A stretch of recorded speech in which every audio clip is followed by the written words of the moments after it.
just get everybody rounded up.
Okay.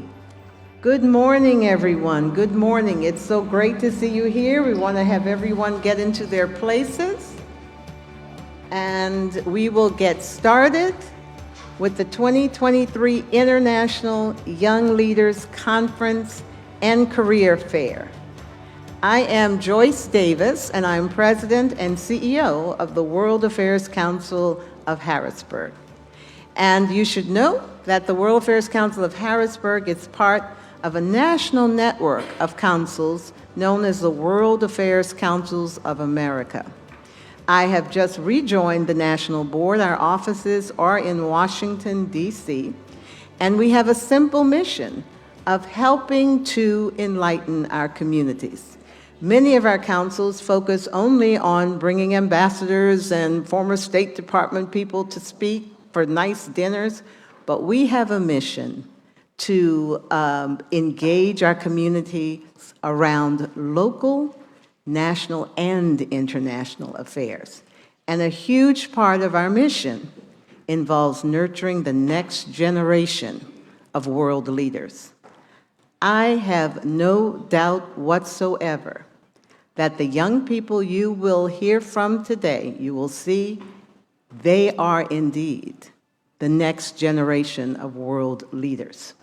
You should know they have spent the past 8 weeks or more engaged in visiting different places like the Capitol, like City Hall, like museums, and they have heard from experts in any number of fields. They've debated the war in Syria. They've debated the U.S. invasion of Afghanistan and Iraq. I mean, they have done the gamut of discussions, of debates on topics of importance to all of us. But you know what? I will once again want to also just thank our sponsors. Our sponsors, of course, Harrisburg University, which makes this facility available to us and supports us by having a delicious lunch that I hope you will enjoy. But we also are partners with Temple University, Harrisburg, and Danielle Martin, Dr. Danielle, who's just got her PhD, and we're so proud about that. Congratulations, Dr. Martin. But she was instrumental in helping us the first 2 weeks as we focused on politics and government. It was an incredible time for the young people to talk to elected officials, to talk to young people engaged in politics. And we also want to thank Penny and Bank that supports our youth programs with EITC donations. So we are just ready now to kick off this conference. But guess what? This is about the last time you're going to hear from me, hopefully, unless I just intersperse here and there. I now want to turn it over to our young people who will be actually leading this whole conference today. So who's the first person that's supposed to come forward? There we go. This is Aiden Pinsker, who will actually introduce himself and introduce our next panel. Thank you, Dr. Davis. Welcome to the Youth Leaders Conference. As she said, my name's Aiden Pinsker. I'm a rising sophomore at Mechanicsburg High School. And this summer, I was an intern for the World Affairs Council. And just like Dr. Davis said, we've talked to so many people. We've been all over the Harrisburg area, and I know I've learned so much. I've gained such a larger perspective. My horizons have broadened so much. For me, I just want to share the best part of this internship was that we were given the opportunity to write for Penn Live, and that's thanks in very large part to Dr. Davis. She's an editor for Penn Live, and she gave all of the interns an opportunity to either write an op-ed or a letter to the editor. And, you know, that was advertised for this internship, but I thought that's not actually real. There's no way they're going to let, you know, high school kids share their perspective, let us write, but it really happened. Miss Davis edited our papers for us. She helped teach us how to write an op-ed, how to write a publishable piece. And so I just want to thank you, Dr. Davis. You truly were helpful. And so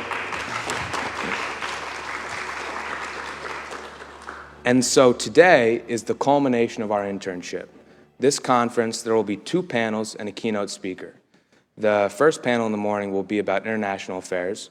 We'll have very experienced panelists, very knowledgeable people, and same for the afternoon panel as well. That will concern domestic affairs. But none of this works today if you guys don't speak up. We need you to ask questions today, be curious, have fun. Don't be afraid to share your thoughts. Dr. Davis has tasked us with running around with microphones the whole day for whoever raises their hands. So, but for the panels to work, we need you guys to raise your hands and speak up. So have fun today, be curious, and I'm going to hand it over to 2 of the other interns, Saul and Kirthana, for some icebreakers. So thank you.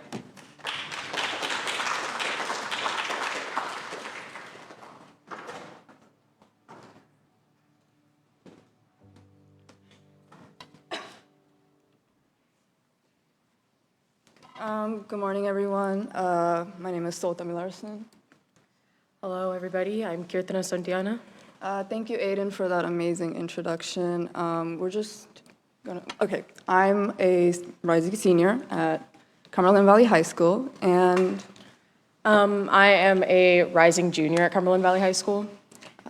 we're gonna just like loosen up the mood a little. We're gonna play a quick little icebreaker, guess the food. We're just gonna show foods from all over the world, and if you guess it correctly, like the name, you get a prize. Okay, so while that's going on, we're going to tell you a little bit about ourselves because we are also interns of the World Affairs Council this year. So Sol, would you like to talk about yourself a little bit? I'm a huge advocate for human rights and for farmer rights. I love talking about agriculture in India specifically, and I just love to learn about new cultures and stuff. So speak into the microphone. All right. Well, again, like I said, my name is Kirtana Santiana. I have been working with the World Affairs Council for now 2 years. I did the internship last year as well. And essentially, I have built myself an environment and a platform where I focus a lot on feminism and women's history specifically.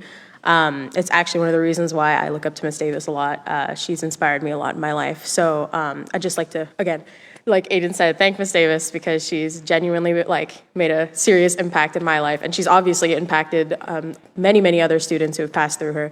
So let's give a round of applause to Miss Davis. And on that note, let's get to guess the foods, ladies and gentlemen. All right, so what do we think this is? We got 4 options, okay? We got creme brulee, we got a croissant, we got a flan, and then we got whatever that last word is because I can't say it to save my life. Any guesses? Any guesses? Over there. Anybody? It's flan. It's flan. Flan? Let's test it. It is flan. Okay, go. I'm just gonna give a little background on each of the foods. It originated from Spain and was brought to Mexico. It's now a beloved dessert in Mexico City now. It's made of milk, eggs, and condensed milk. It's pretty easy to make, actually, and it's very tasty. And if you want some, you can always go to Walmart and get some pre-made, right? All right, next food. You know, I want to say some of these names, and I practice saying them, but I know I'm going to mess them up. You shall. So we got 4 options. You shall. You show up? You shall. You shall. See? Soul's got my back, guys. We got you shall, we got tangulu, we got mooncake, and dragon's beard. Any guesses?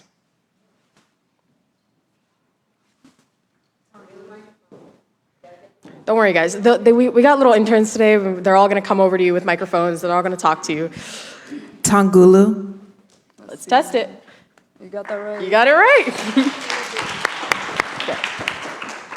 It originated from China. Traditionally, it uses red hawthorn berries dipped in sugar syrup and is served on bamboo skewers. They're often given to children on Chinese New Year's as a symbol of happiness. It's very tasty. You can do it with like strawberries and stuff. Ooh, ooh, this is a personal favorite, guys. Oh, you already know. It's biryani. Biryani, yo, this is our forte. You felt that in your bones. I felt it in my bones. I saw you. It's in your blood. It originated from Iran, which I was pretty surprised, previously known as Persia. And it was brought to India during the Mughal Empire. This dish is made of various spices and rice and any type of meat, or in some instances can be substituted with vegetables. I had some of that last night. It was good. All right, guess that food. So, I mean, okay, so we got number 1, pretzels. 2, Challah bread. challah bread. See, because I was going to say challah bread, and she already knew. Challah bread. We got focaccia, and then huska. Huska. Huska. Oh, huska. Oh. Huska? Anybody know? Anyone Jewish? It's a Jewish food. Oh, I know. Yeah. Okay. No, it's not. Okay. Oh, shit. Yeah. Oh, yeah, you got it right. Actually, you know what? We as interns also want to know who you are. So every time you answer a question, let's get your names and who you are, where you're from, you know? All right. It's an Ashkenazi Jewish. It has Ashkenazi Jewish origins, typically eaten on ceremonial occasions like Shabbat or on other major Jewish holidays. Yeah, I just asked are you Jewish? Not like in a discriminatory way. Ooh, this one's good, guys. Have you tried it? Yeah, it's not that bad. Okay, well, A is Vegemite, B is kimbap, C is bread with sprinkles, and D is fairy bread. So, take your pick. Am I supposed to give information about myself? Yeah, let us know your name. We'd love to know your name. Okay, my name is Alina. I'm from Pakistan, and fairy bread. You got it right. Also, Alina's such a nice name. It's pretty. Okay, so fairy bread has unknown origins. The name was probably inspired by Fairy Bread, the poem written by Robert Louis Steven. It's a popular snack in Australia and New Zealand. It's easy and inexpensive to make. It's fun and colorful for children. So they give this out at like birthday parties and stuff. Alrighty, next up. Now, let me ask you guys a fun little question. Out of the foods you've seen so far, which one seems the most appetizing to you? I'm just curious, you know? Anyone willing to put up their hand and tell me? Oh, Dr. Martin? The pronunciation. Biryana? The biryani. Yes. Yeah. Do you make that? Because I might need to have some. Oh, you know, my mom's coming by later, and I could just ask her. You already know she'll give it to you. Yeah. Anybody else? Anyone else got one that looks really appetizing to you that you want to try soon? You should try all of these, by the way. Yeah, I see a hand back there. My name is Lieutenant Lavert Rice. I'm with the Department of Corrections. my partner, Andy Hike's Department of Corrections. I'm gonna say all the foods, and guessing by the size of me, I don't miss too many meals, so. Good answer, good answer. Okay, so now we got our next food. Pavlova. That's the first option. Second one is Turkish delight. The third option is pie, or the fourth is flan. Any guesses? I see you all like bickering in between each other, as like thinking you know the answer. Just spit it out, you know. I'll take anything. Oh, you got a Dunkin' Donuts coffee too and everything. I feel like you're a good food expert right now. I think it's pavlova. Let's test it. It is. Good job. Okay, so it originated from Australia. In some places they say it's New Zealand. It's a big controversy, apparently. It's named after the Russian ballerina Anna Pavlova in honor of one of her tours in Australia and New Zealand. Alrighty. I think. Okay, this one's pretty good. So our first option is blueberry jam. Second option is Vegemite. Third is ube, and the fourth is fig jam. Any guesses? I feel like a lot of people know this one, so this might be a good one. Ooh. I see all the curious faces. They're all like, "We know this answer. You gotta tell us, you know." Ooh, I see you back there. You're like, I think I know this one, but I don't know if I should say it. You know it? Any ideas? Yeah, they're disgusting, really. They're all pondering.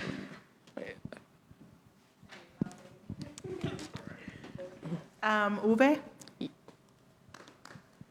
Yep. See, you always go with your gut.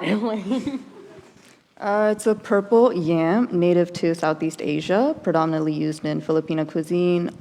It's often used in desserts and like cake and ice cream. You guys ever had ube pie? You know, they sell it at a McDonald's. They sell it in McDonald's. In some South Asian countries, they sell ube pie, and it's actually delicious. You know, you guys should start traveling more, and you should get it.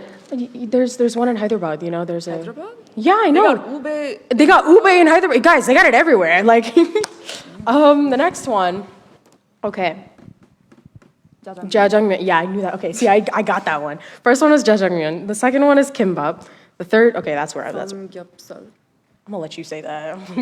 Samgyeopsal. And then the fourth one is tteokbokki. So any guesses? Oh, a new hand. Right there. Sorry. D. Tteokbokki. Smart. It originated from Korea during the Joseon dynasty period when it was used as a cure, and it was also one of the royal court's dishes. Basically, they are hot and spicy rice cakes. They're very tasty. You ever had tteokbokki? Yeah, actually, which is surprising. You know, some of these foods that I keep seeing, I see them and I just don't eat them. But I should really try them. I think you guys should try them too. They look good, right? Right? Okay. I see a couple nods. Alrighty. Why? You gotta say it. I dare you. Say. Okay. I think I know this one by heart, but. What do you mean by heart? You tried it? Yeah, I've had this one before, surprisingly. And you guys, okay, like I said, I know I keep saying this, but these are like really good foods, guys. You should really try them at one point or another. You're getting a personal recommendation from your World Affairs Council interns here, so you got to do it. So the first option is fufu. I'm going to. If I mispronounce any of these, I am so sorry. You can't mispronounce the second one. It's literally in our culture. It is? Yep, it is. Girl, you got this. Achapam. Yep, Achapam. Let's go. Achapam, and then we have C and D. Like I said, I really don't want to offend anybody by saying any of these options, and I tried so hard to memorize these, but they're difficult. That's why I chose them. So any guesses on what it could be? Oh, I see a hand. Fufu? It is. Good job. Believed to originate in what is now modern-day Ghana by the Asante and the Akuapem, the Akayam, and the Bono, and the Fante people of the Akan ethnic group of Ghana. Made by boiling starchy root vegetables and then mashing them for a very long period till it turns into dough. Oh, we got a hand real quick there. I can actually read some of these for the first time. So, A, we got saffron. B, we got gongora? Why is it spelled like that? I searched it up. It was spelled like that. Wow, I didn't actually know that. I've been spelling it wrong for the last 16 years of my life, so that's fun. We got gundruk, and then we have turmeric. I think this one's pretty obvious. We got an answer. Gundruk. I don't even need to see the answer. I just know.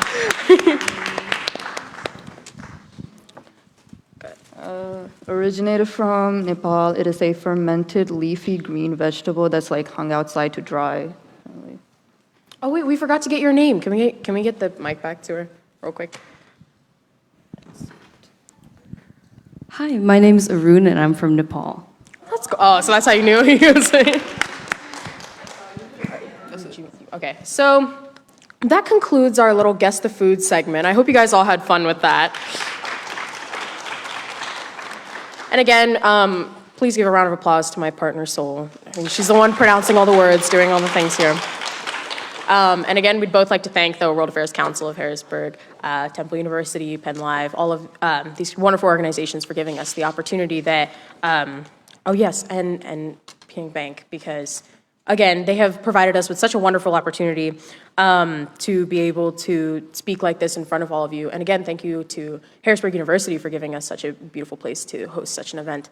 And one more time, let's give a round of applause to the Watch interns and to Dr. Davis. Thank you.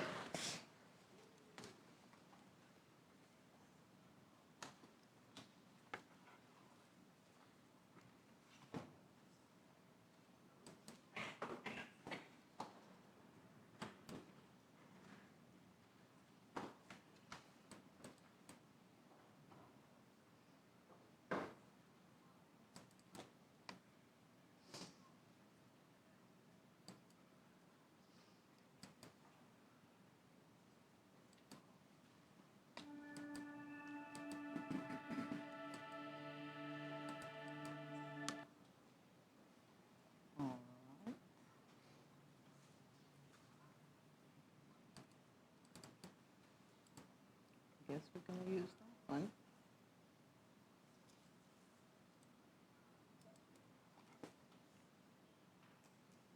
Okay, who's the next person up?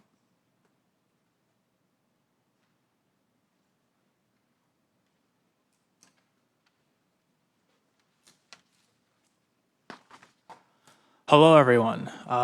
Welcome to the International Youth Conference. I'm Tyler Hartle. I'm a rising senior at Lebanon Valley College. I've been interning here with the World Affairs Council this summer, and today we're here to talk about the value of a life. This will be the central topic for all of our panelists today. We'll be having a global and a domestic panel. The global panel will begin now. So we've been blessed to have the opportunity to speak with many great panelists. We're ranging from a variety of issues affecting the world. Thank you. So first, I will introduce Dr. Mehdi Noorbaksh. He is the International Affairs and Business Professor here at Harrisburg University of Science and Technology. He has prior experience at Harvard Center of Middle Eastern Studies, and he's also actually the Vice President of the World Affairs Council of Harrisburg.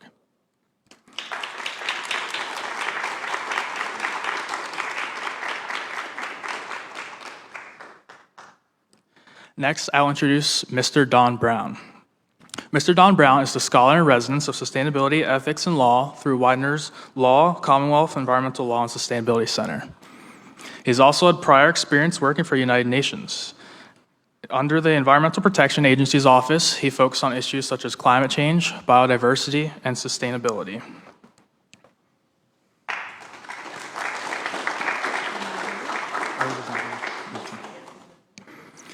Next, Dr. Sanjay Paul.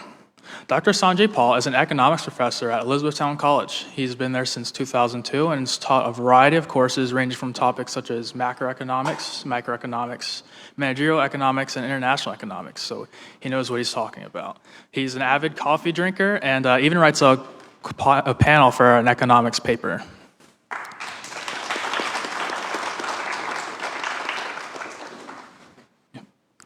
And last, but certainly not least, Dr. José de Arimatéia de Cruz. He is an international relations, international affairs professor at Georgia Southern University, where he has his MPH, and he's also got a PhD in political science from Miami, Ohio University.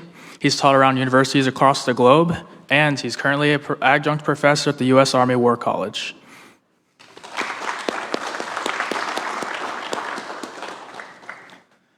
So first I will begin with a little introduction to how this formatting of this panel will work. Each panelist will have about 5 minutes to discuss their thoughts of the value of life relating to their expertise. Afterwards, I will ask a kind of preliminary question to each of the panelists, and then we will open the floor to our fellow interns and the audience to ask questions. After that concludes, we will be released to lunch. First, I will begin with Dr. Mehdi Noorbaksh. Please take the floor.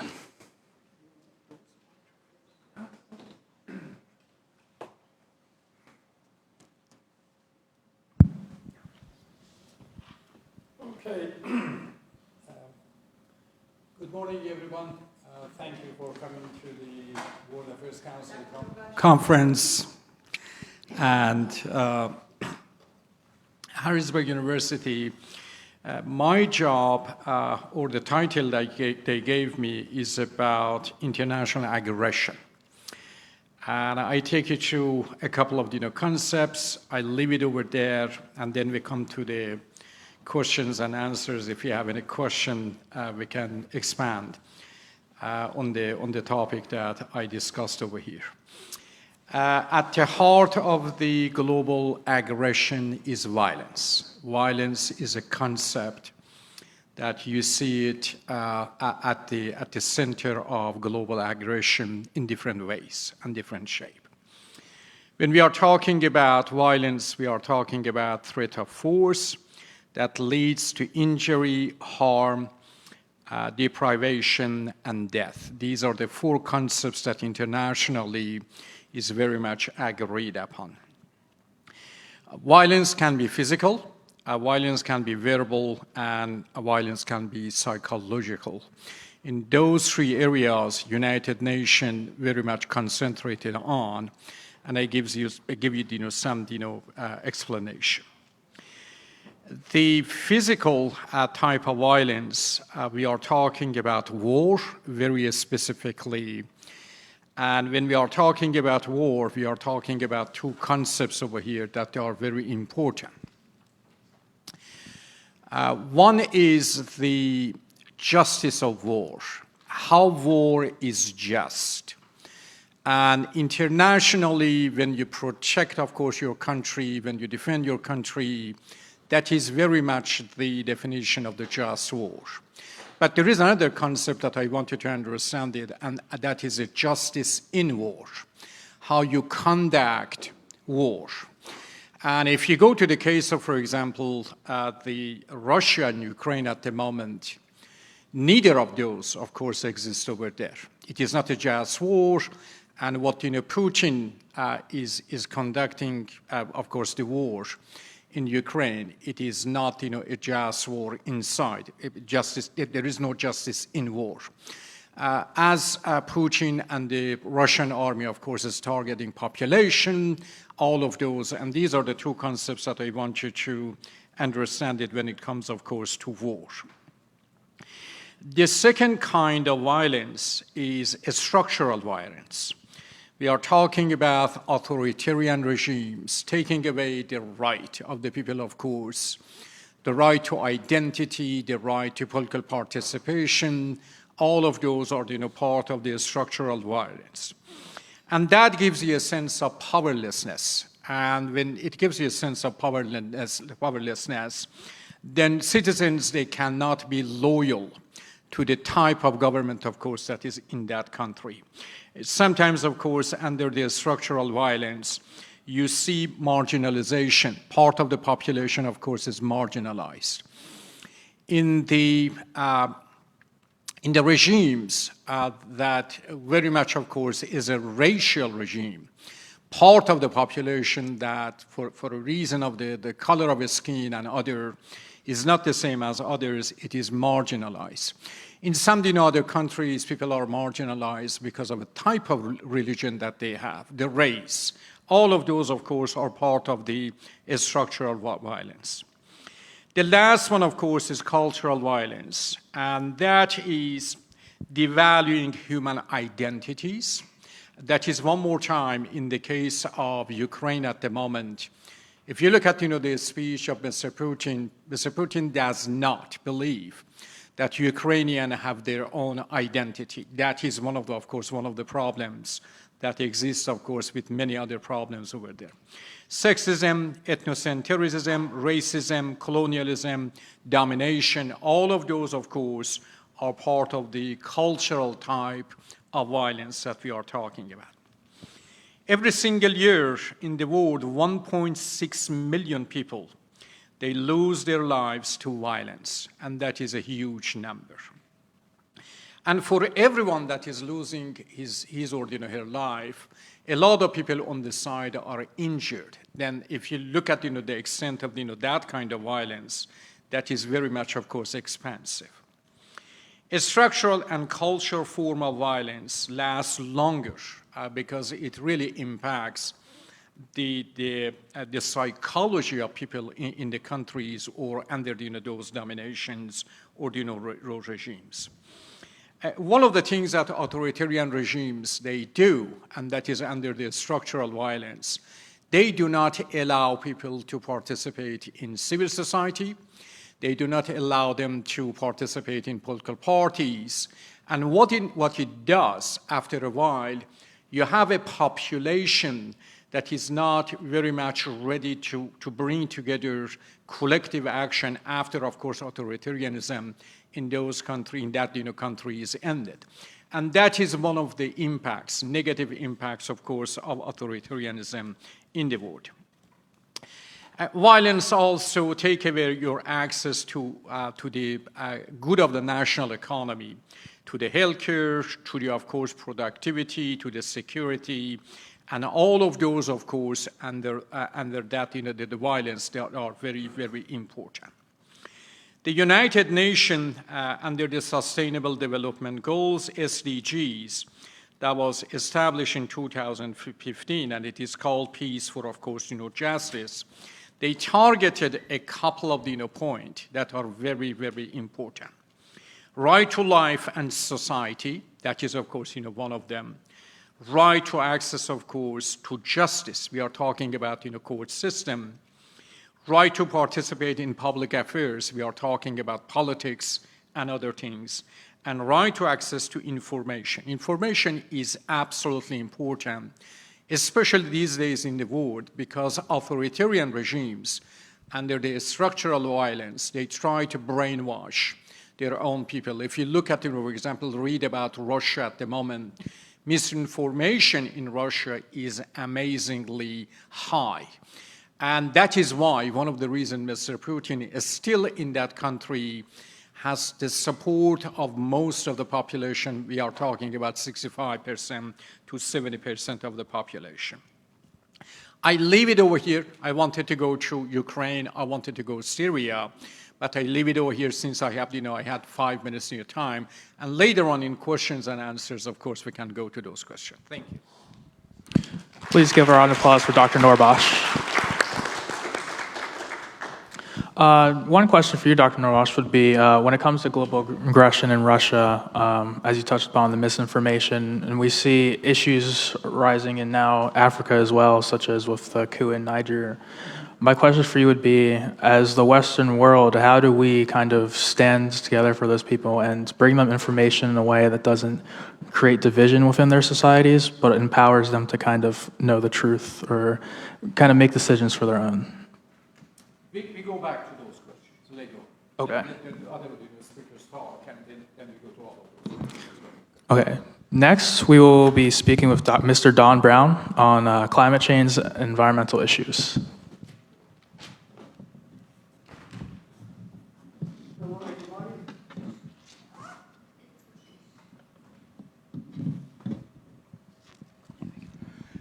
Hello, I'm delighted to be here. I'm always delighted to participate in an event that Joyce puts on because she has a passion for making Americans aware of what's going on in the rest of the world.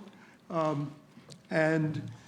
was curious why you chose this title. It's actually incredibly appropriate to policy, in part because the United States has become a place where we do everything with cost-benefit analysis. And when you do cost-benefit analysis, you have to take a position on what the value of life is, and they're all sort of strange. The economists do really good work, but they try to make everything into an economic utility. So I'm glad to be here. As I go around the world, people ask me what gives me hope. I negotiated for the United States climate change. I was put in charge at the UN of getting everybody in 1997 to agree that climate change was human-caused.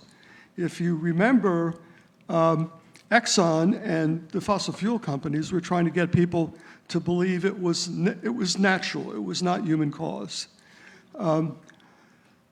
One of the reasons why I'm here is because I want to help you become effective voices in a global community. I tell everybody to travel because when you travel, you learn three things. One is that no matter where you go, if you're respectful of the other people, they will be nice to you. You don't have to worry, usually. Secondly, every culture has something to teach you if you keep your eyes open. And in many cases, it's really different than the United States. Every culture has incredibly beautiful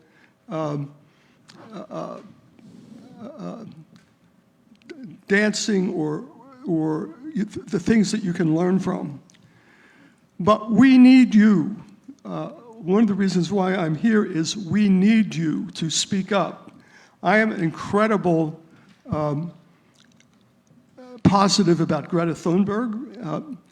And the reason why I'm positive about Greta Thunberg is not only because she speaks up well. If you're going to speak publicly, I would encourage you to look at how Greta Thunberg speaks in public. I didn't realize until 5 or 6 years ago that the science of rhetoric was actually designed to help people speak about injustice. It's the whole science, which actually was started by Aristotle, was designed to help people be effective speakers when they speak about injustice. I knew that Aristotle said good speakers speaking about injustice do three or four things. One is they convince the crowd that it's not about them, they're being motivated by injustice. And how you communicate that, Greta Thunberg does extraordinarily well. So that's the ethos. And because Aristotle said, because you're speaking about injustice, there's some emotion, which he called pathos. And the third thing that Aristotle said was logos, or the examples of injustice, are really compelling. Well, Greta Thunberg is masterful at that. I have a friend who I work with on international injustice issues, and he's got a PhD in rhetoric. And he actually says he learned something from Greta Thunberg. I knew that ethos, pathos, and logos, I should communicate that, but I always screwed it up a little bit. I tell people I let my pathos eat my logos. But I actually think, I have on my website ethicsandclimate.org a blog on precisely what Greta Thunberg does. And I've actually learned to do it better. So I get to travel around the world talking to people about the state of global affairs, and you know, the climate thing is really serious. And so the climate thing is going to create anger. It's going to create refugees. I went to the Army War College when I was the US representative to the United Nations, and they were saying that climate change is going to make people angry. The reason why the Army War College was involved in it, they have a mission to identify the security risks. So they've been studying climate change as a security risk for 20 years, and they have long reports on it. So you're going to, if one of the things you will inevitably come in contact with is people, particularly in foreign countries, that are not happy with the climate change situation. So let me go back a step. So I was also asked by the State Department to manage a negotiation at the UN on whether all countries would agree that climate change is human-caused. And at that time, unfortunately, the fossil fuel industry, which has been notorious on this, was trying to convince people it was not human-caused. Well, the evidence of human cause, I've taught in 32 countries, and an issue that comes up all the time is, how do you know that it's human cause? And the evidence is incredibly strong that it's human cause. There are something called fingerprints. If it is a layer of greenhouse gases up about 1,500 feet in the atmosphere, things happen that is a fingerprint of human causation, and there are several others. So if you get to talking about this, you're going to run into this problem. And so in 1997, while I was at the State Department, we got 160 countries to agree that it was human cause. As people in this country were expressing confusion about that. So there was a disinformation campaign, which I was horrified at what the fossil fuel companies were doing, trying to convince people that it isn't what we thought it was. And every time you try to get a government to reduce their CO2 to zero, which is what it has to be now, the people are often, the politicians are often not convinced that it's real. And so one of the things you want to learn, what is the evidence of human causation? Because that's going to come up. So I know that here at Harrisburg University, you have an intention with other programs. I think Ed Wells is coming to help people speak about climate change. And one of the things you want to learn is that the evidence of human causation is incredibly strong. The Army War College predicted that people that have lost their water because of climate change, when they figure out what happened, they will be hostile. The Army War College actually said that some of the countries that are already hostile will become more hostile, and that Army War College predicted, I think, 62 million refugees because of climate change. Places where there's or underwater, or the people can't eat because the farming is in drought, will create chaos. So I'm just going to tell you a couple more things, and thank you for inviting me.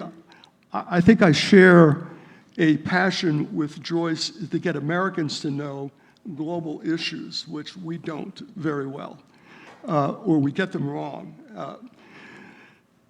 like I said, I represented the United States on climate change. Every country in the world agreed it was human cause, and there are still people in this country that are saying it's not human caused.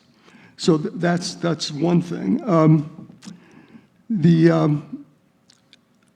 When people, climate change is really a serious problem, and people ask me what gives me hope, and what I say, what gives me hope is the young people that are willing to stand up. And I got an award from the United Nations, from UNESCO, and when I got to Paris, they were about 12 young Greta Thunbergs who not only stood up, but they got their governments to change their policy. So on climate change, we desperately need every government to go to zero carbon as quickly as possible. And that train is not on the track yet.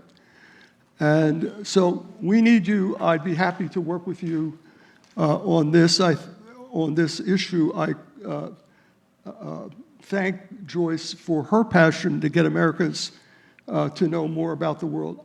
I love to travel to foreign countries because three things happen. One is I find out that people are nice to you if you're to them. The second thing you learn is they have something to teach you if you keep your eyes open. And many problems are global problems anyway.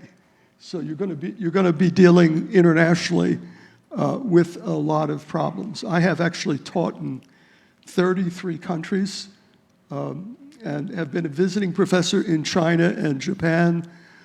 We say things about China all the time that are wrong about climate change. They have more renewable energy than we do, and they are really passionate. Now, unfortunately, a lot of countries are deciding to continue to go with coal, and that's another story. So I will conclude by saying, I'm here because I want to help you be effective public speakers on global environmental issues. And you'll probably learn if you get to travel to other countries. Other countries have insights about how to do this that many Americans still don't have. So I think I'll stop there. Please give a round of applause for Mr. Brown. Next, we will have Dr. Sanjay Paul.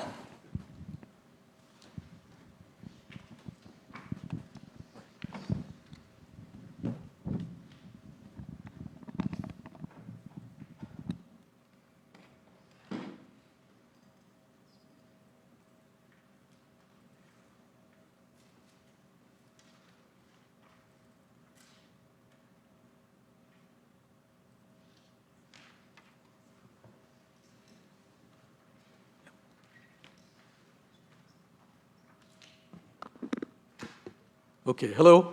The topic for my talk is on disparity, on global disparity. And as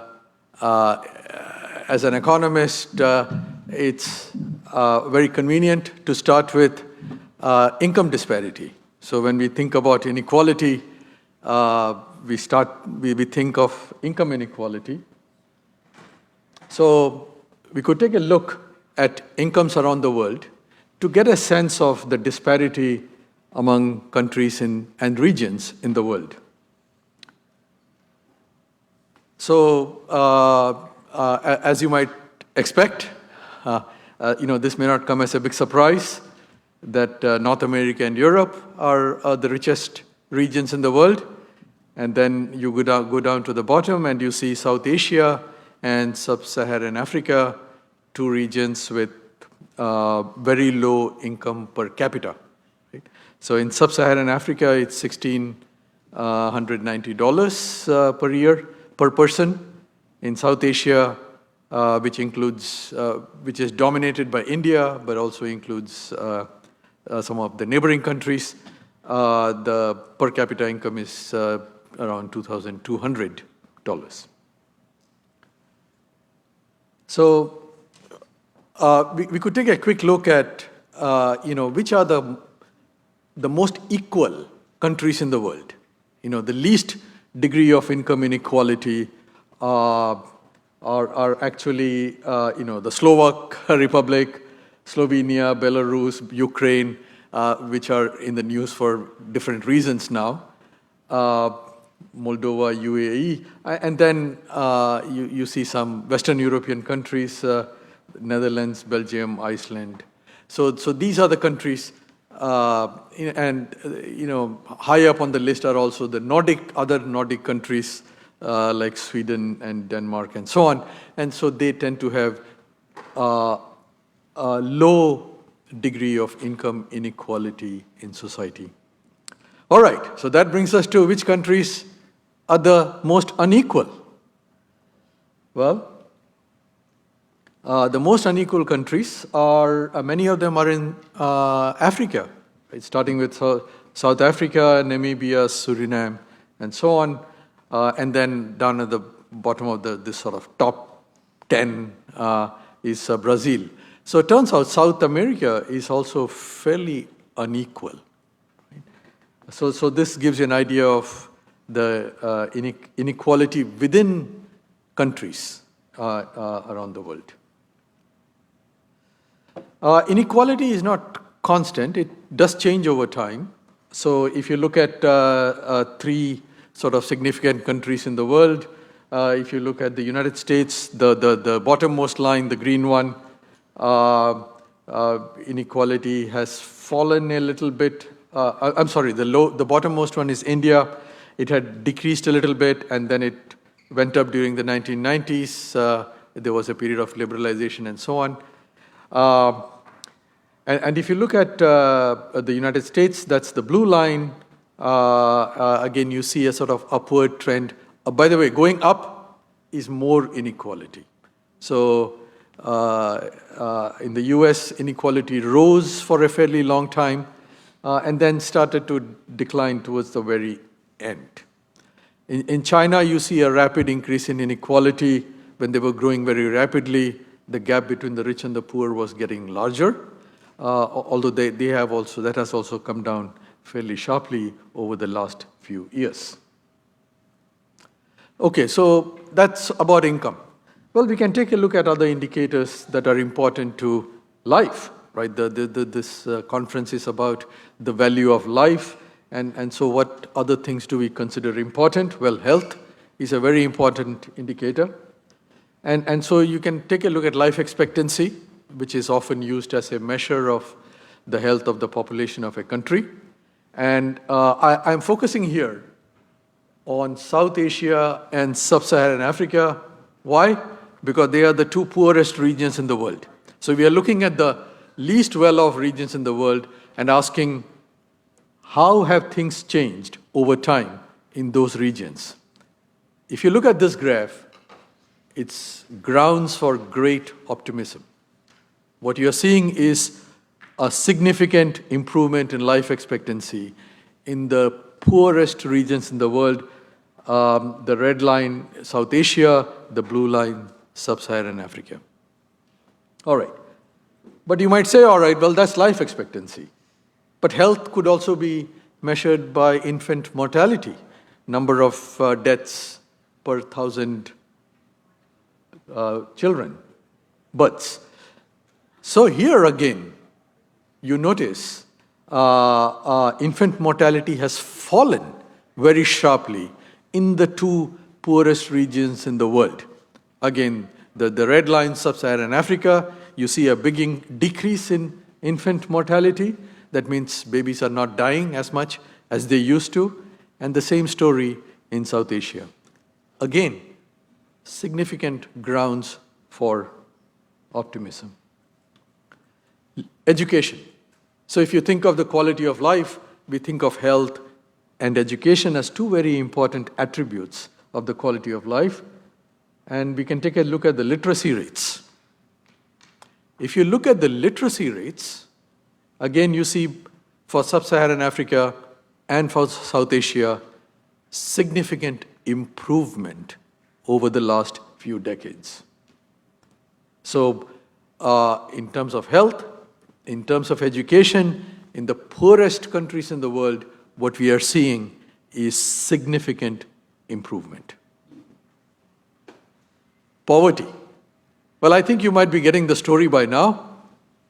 What do you think has happened to poverty in the poorest countries in the world over the last few decades? Any guesses? Decreasing. Exactly. Significant decline in poverty in South Asia and Sub-Saharan Africa. Right? The red line, South Asia, and poverty here is defined as people earning less than $2.15 a day. That's the definition being used here. This is the World Bank data. And even in Sub-Saharan Africa, this is the poorest region in the world. You notice the blue line, a significant decline in poverty rates over the last few decades. All right, so this is all good stuff, right? However, there have been some recent setbacks. And this will come as no surprise to anyone in this room, right? COVID-19 was a fairly significant negative shock to the global economy.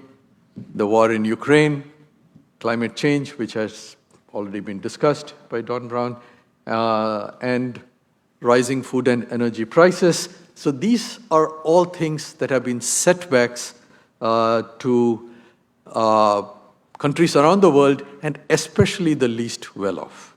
Right? So if you look at the food price index, we say that food prices have gone up, and you see this sharp increase towards the right-hand side of the graph. So food prices shot up dramatically last year, which meant a lot of people around the world, especially in poor countries, were not able to get enough food. Right? But even there is a bit of good news, because you see the decline at the very end. So over the last few months, food prices have come down. Now, of course, Putin has made life a bit more difficult again with his bombing of targeting of grain shipments out of Ukraine, which can affect food prices in the world once again. So some problems have become evident in the last couple of years. Poverty reduction has stalled.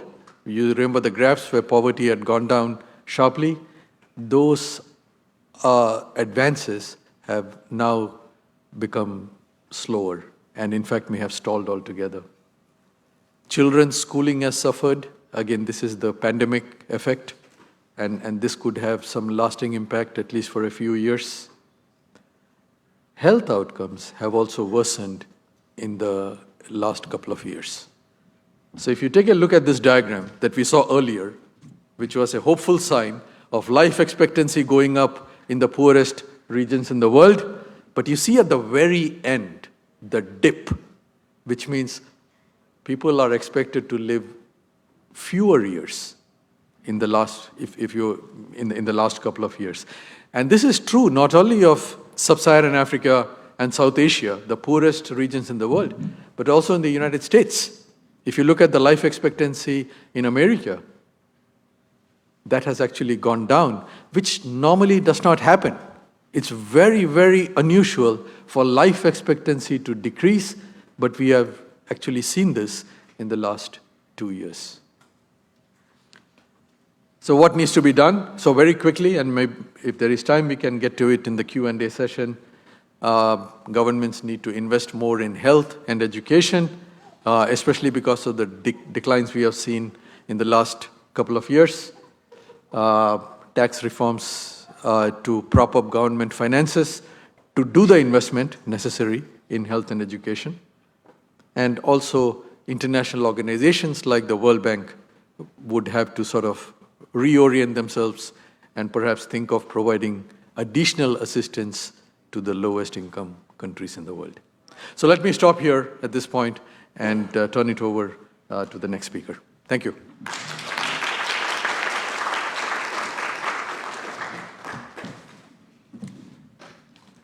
Now, Dr. Cruz will come up and give his thoughts on the impacts of the value of a life. Thank you. Good morning, everybody. I do not have a PowerPoint, but I thought I would stand up. I'm getting tired just sitting down. first of all, thanks so much for inviting me to be here today. It's a pleasure to be here. I'm very familiar with the World Affairs Council since I was the president of the Savannah Council on World Affairs for about 5 years. And despite what you may think, that's an all-volunteer organization. So I did not have a salary. I was like working and then doing my other duties at the Savannah Council, so which is always fun. So first of all, let me say that whatever I say here today is my own views. It does not reflect the opinion of the United States government or the U.S. Army or any other agency of the federal government which I have been associated with, okay? So to make that very clear. Academia is sort of my second life. I retired from the government, and my wife said, "What are you gonna do now?" I said, "I'm retired." And she goes, "No, you're not. I'm working. You better find a job." So that's when I got involved in academia. So I've been teaching at this place called Georgia Southern University in Savannah, which is a nice place to be. So, and kind of terrorism and homeland defense has been sort of my passion for a very long time. You know, and most of you are probably quite young, I take it, probably in your 20s. But when I was growing up and involved in government, you know, the world was, to a certain extent, quite simple. Because you knew if there was something around the world, you knew who the party responsible for was. It had to be those damn Russians, right? That's the way it was, right? We live in a bipolar world, and it was either the United States or the Russians.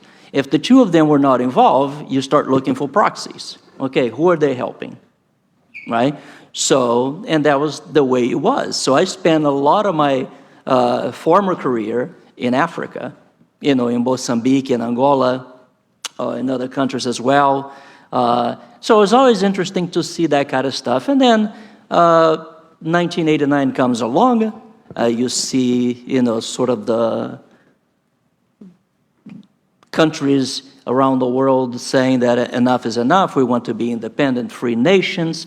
And a couple of days later, 91, I'm moving forward, you know, the Berlin Wall comes down. So the Iron Curtain, which Winston Churchill had said in Missouri, has been risen. Now it's down.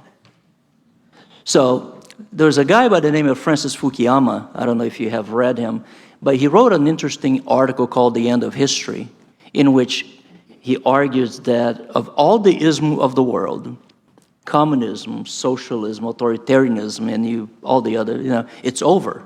And none of them had provided a quality of life or an environment in which people could prosper and be themselves, have the quality of life or the value of life. So, but the only one that survived was liberalism, which is associated with the marketplace and so forth. So the world, according to Fukuyama, was, you know, it will be a happier world. Let's all get together singing Kumbaya and life goes on. It's good. All those bad dudes are gone. Supposedly, this is what I've been told, at a meeting in Washington, D.C., in which the former ambassador to the Soviet Union was present, he approached the U.S. ambassador to the former Soviet Union, now Russia, and he said, "We have done a horrible thing to you today." And the U.S. ambassador looked at him and say, "Well, what the hell are you talking about?" He goes, "Well, we have denied you an enemy." Think about that. We have denied you an enemy. Who is the enemy now, right? Nobody knew. So we began to think about it. Holy crap. Since the intelligence community starts thinking, what do we do now? Like, who are the enemies? If it's not the Soviet Union, it's gone. Who is it? Now we begin to realize that transnational organized crime, terrorist organizations, all sort of other bad players begin to infiltrate the new arena. And this has been a fascinating place to think about it. What do we do not only to protect ourselves from abroad, but also domestically at home? Because we live in a contested environment in which the enemies are not going to wait for us to take the war to them. They'll bring the war to us. And 9/11 is a good example of it.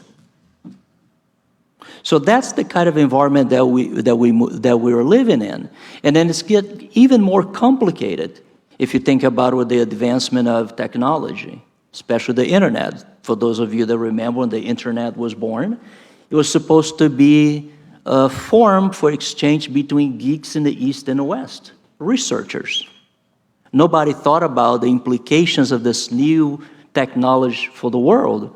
Nowadays, you see most of us who doesn't bank, most of us who doesn't have a profile on Facebook, LinkedIn, and you put all sort of information in that place that I can pick pieces from here, and put a composite of you within, if you give me time for about 5 minutes.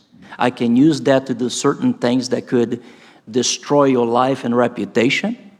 And now we're beginning to see the advancement of artificial intelligence, which our speaker around noon is going to talk about it, which we have been quite active at the U.S. Army War College, thinking about the implications of it and how we can use in future events around the world. We're started talking to combat commanders around the country as well. So that's going to be sort of the environment that we're going to live in. The quality of life that we live in the United States is still by far, without question, one of the best. As you can hear from the accent, I'm not a U.S.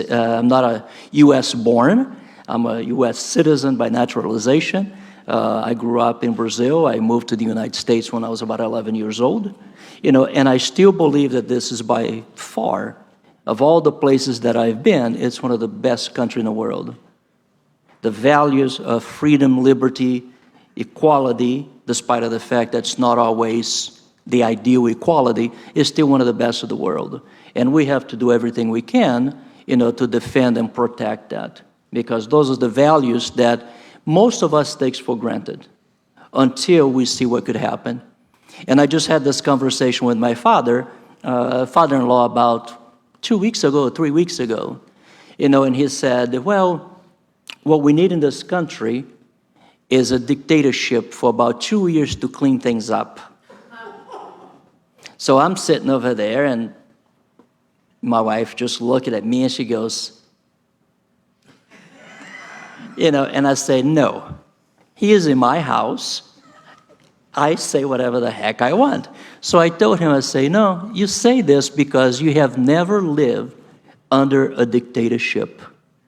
And if you do, let me tell you what I have seen. And I just went 1, 2, 3, 4, 5. And I said, now, do you want to live in that place? And then he goes, well, maybe not. I think you misunderstood me. And I say, no, I don't think so. That's what you said. And that's the thing that a lot of people around, perhaps in this room, I'm making an assumption, or perhaps not, would take for granted those values. And they are very important as we move forward and the world become even more complicated than ever. So at the U.S. Army War College, we have a department called Homeland Defense and Security Issues. That's my department. It keeps me up all night thinking about it, what are the new things that's around the corner. But it's all done for one important thing, and that is to protect the value and quality of life that we have in this country. And perhaps for future generation, our grandkids and your own kids. So thanks for having me, and I'll be happy to answer any other question you may have.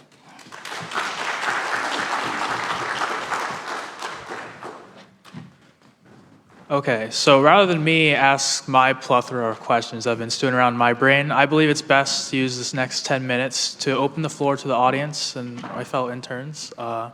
If we would like, I'm sure there's plenty of questions. We'll just answer one by one. We'll walk a microphone to you. You can state your name and your question and to which panelist you'd like to speak to.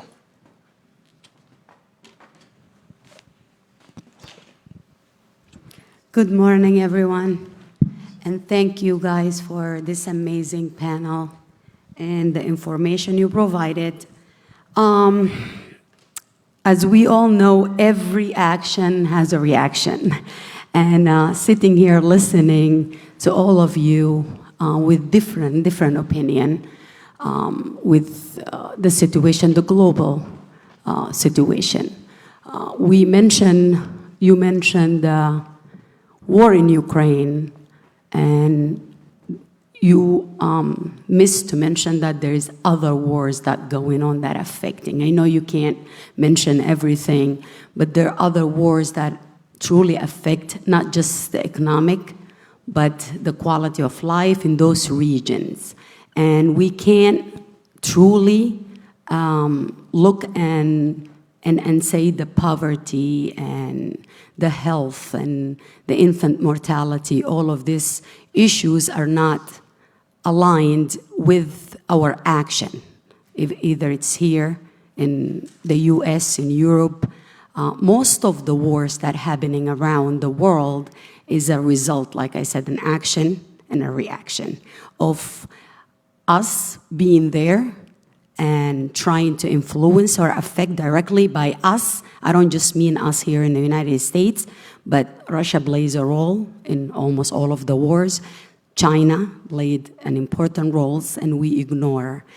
We seem as countries or as one of the, the first world countries to think that we have a larger say in how other countries run their affairs, and that cause almost all of the issues that we are facing. Not acting when there is a problem or a trouble in a region because it doesn't affect us directly, that is one of the mistakes that we made over the years, over and over, not thinking that anything that happens in, like the war in Sudan now, not mentioned here unless we push it. The effect of the region, the Afghanistan, the war in Syria, and other affected regions, those are going to affect us here directly and affect other region. The other part is when you talked about the isms. There is bad isms, racism, sexism, all of those. But again, there is a good isms as socialism. And a lot of people look at socialism and mix it with communism, which is wrong.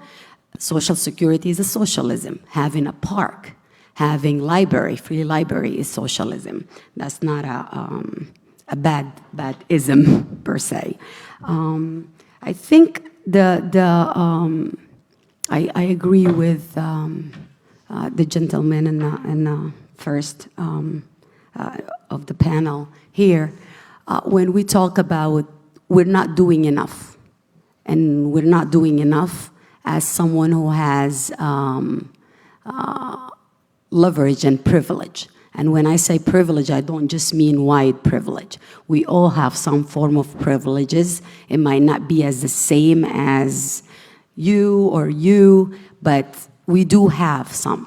Education is a big and major change, and what you're doing now is educating the young minds, so thank you for that. But we always have to keep the brain working, and we have to give more facts and address more issues, so thank you, guys.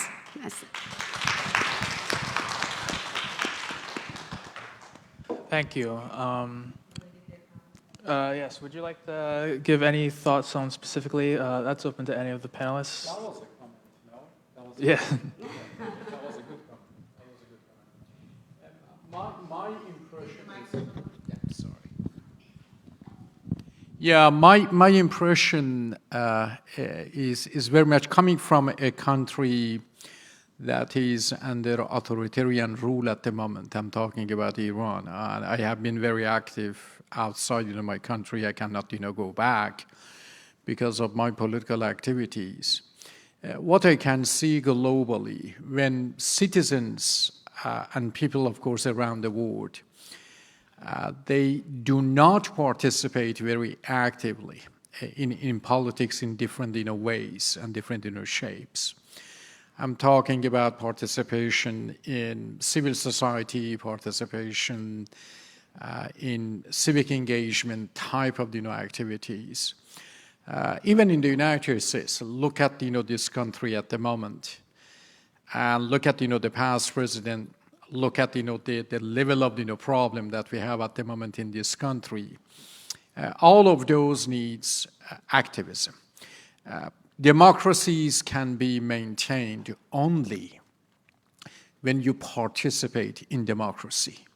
And one of the other things, of course, that we have to remember, that democracy is a concept, but we have to leave democrat, or we have to leave democracy. This is, of course, very important. You have to take it to the home, you have to take it to your community, and by example, teach how you can leave democracy.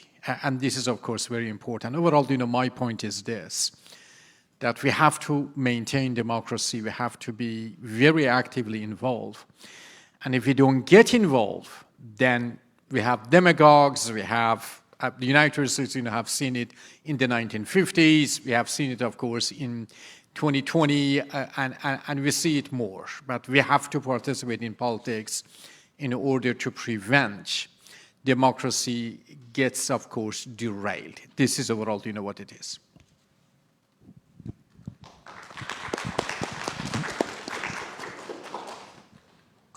I think you made some very valid points about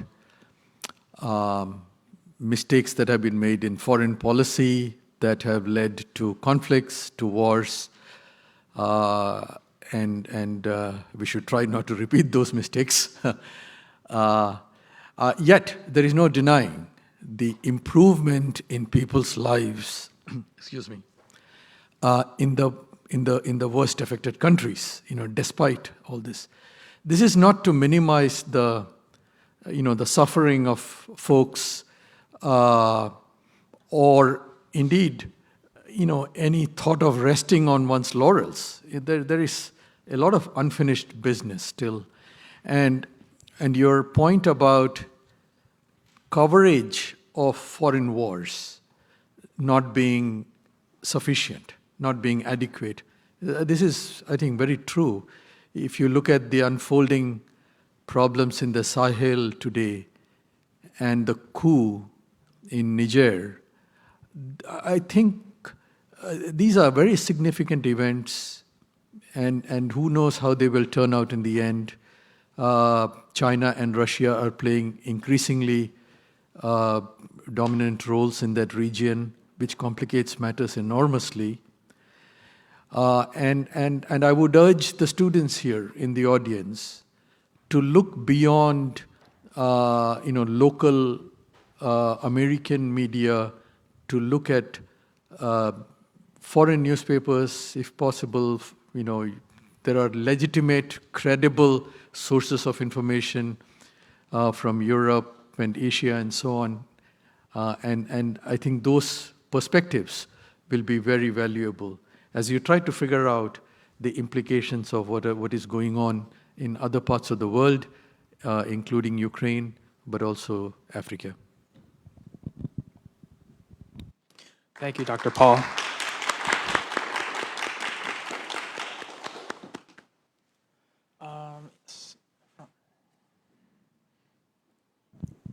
Thank you. My name is Alina. So first off, just to follow up that question to the other students in the room, things that you could research on are U.S. involvement in the conflict in Afghanistan, Yemen, the Somali civil war, Niger, and Syria. But my question is, so a large portion of the economic downfall of Pakistan as well as other countries is because of poor choices in partnering with China in a way that they do not recognize the economic trap that they're falling into due to desperation until it's too late. So this is not aimed at any specific panelist. It's just a general question because you all deal with global affairs in some way. But what is your opinion on the theory of China becoming a global power to the point of the yuan becoming the new global currency within the next few decades, replacing the dollar?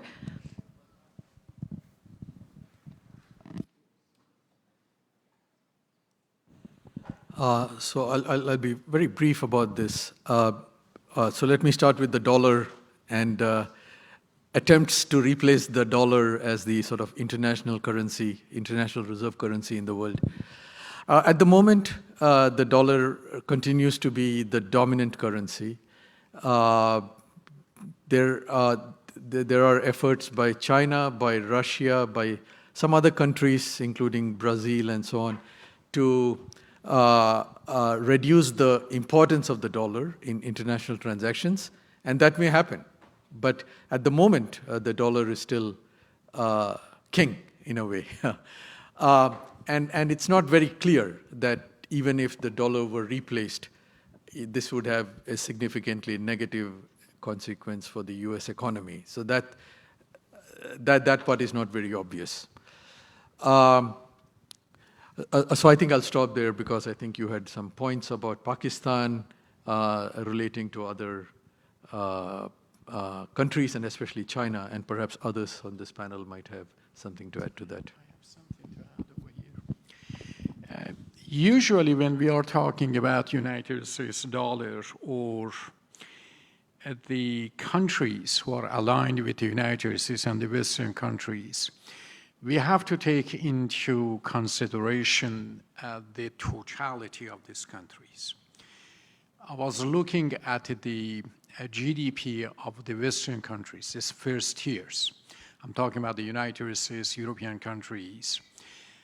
Last year, the GNP of those countries, the GDP, I'm sorry, of those countries is around $62 trillion.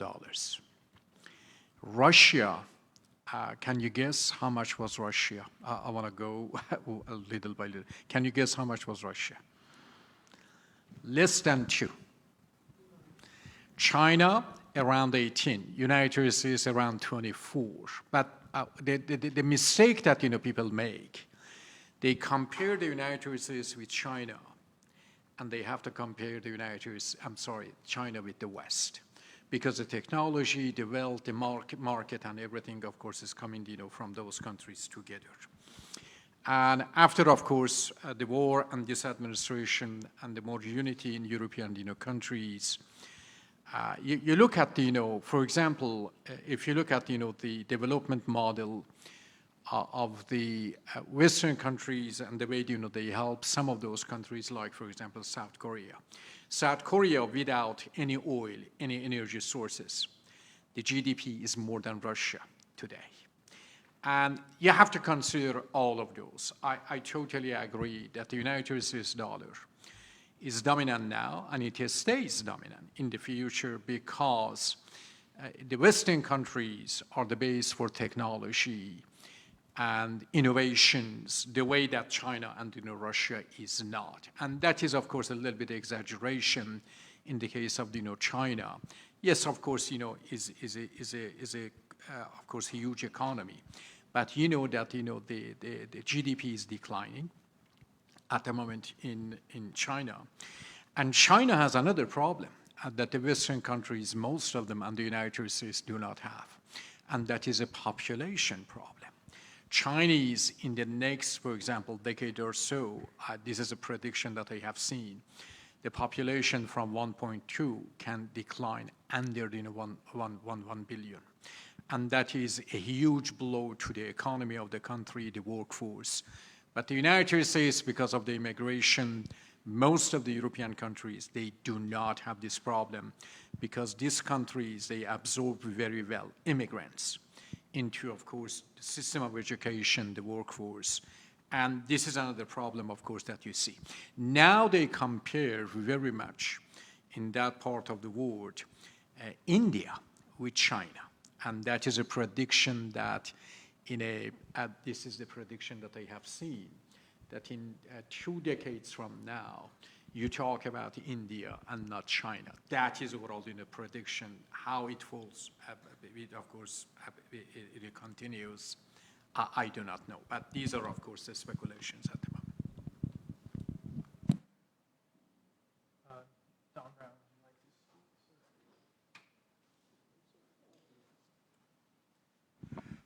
Yeah, how do you, the question which is on the table, how do we deal with the conflict between countries want to make a huge amount of money and justice? Okay, this is going to be a continuing challenge for us. In part, one of my favorite politicians is a guy by the name of Senator Whitehouse. Whitehouse has done amazing work to show how corporations are scheming against the public interest. And they are scheming against the public interest. So if you say, you know, we need more money, they're going to say you're a communist or a socialist. And I would encourage you to look at what Senator Whitehouse has come up with.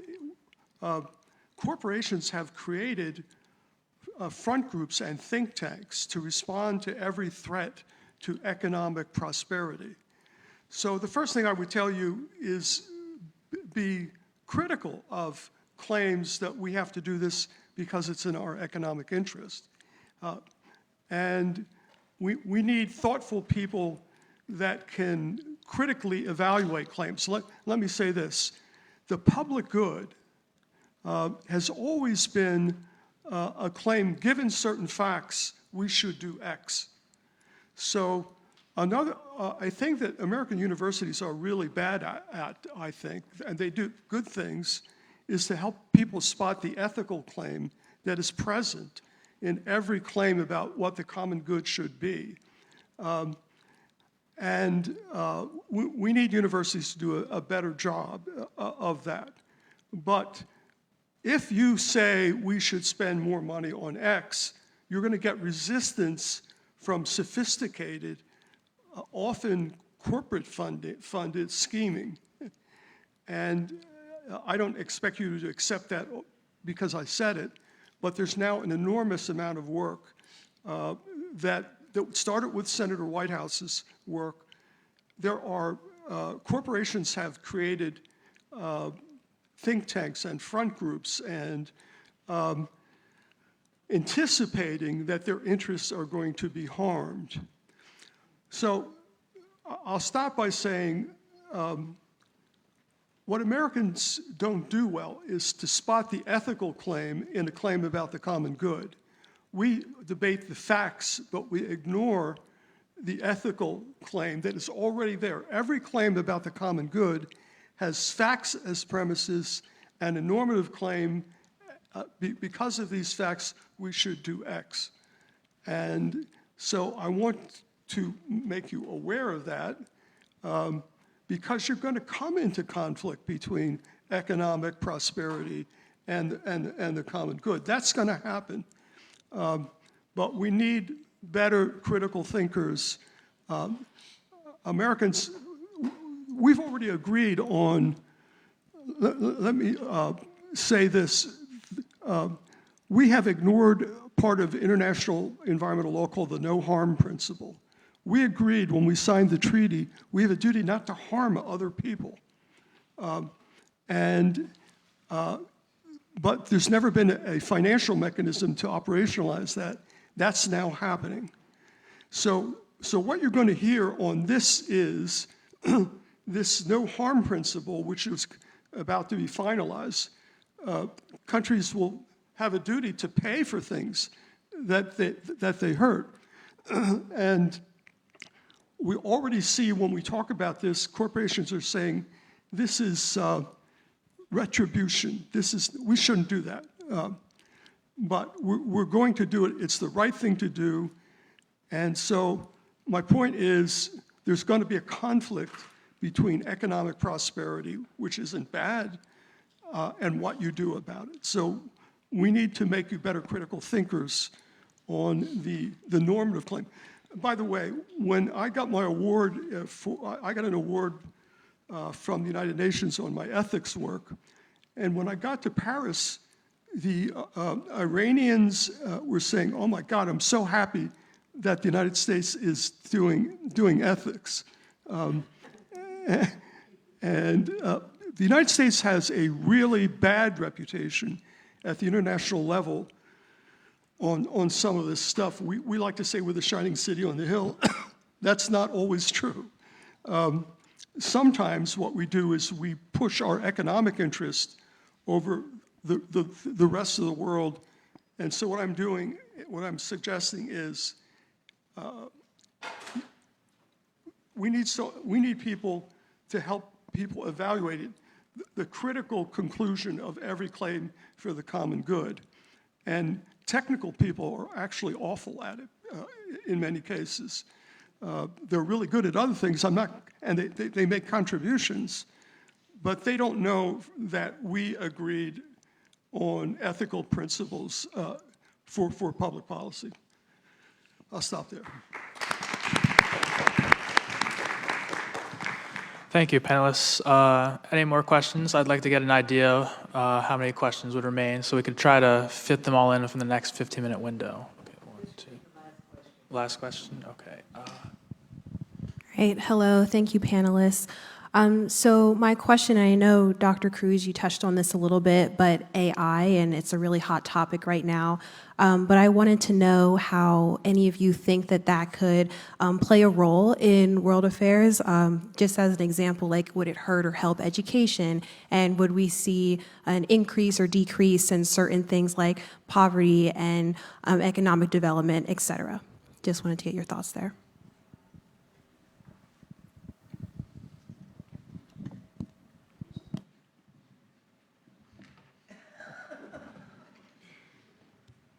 The easiest question for last.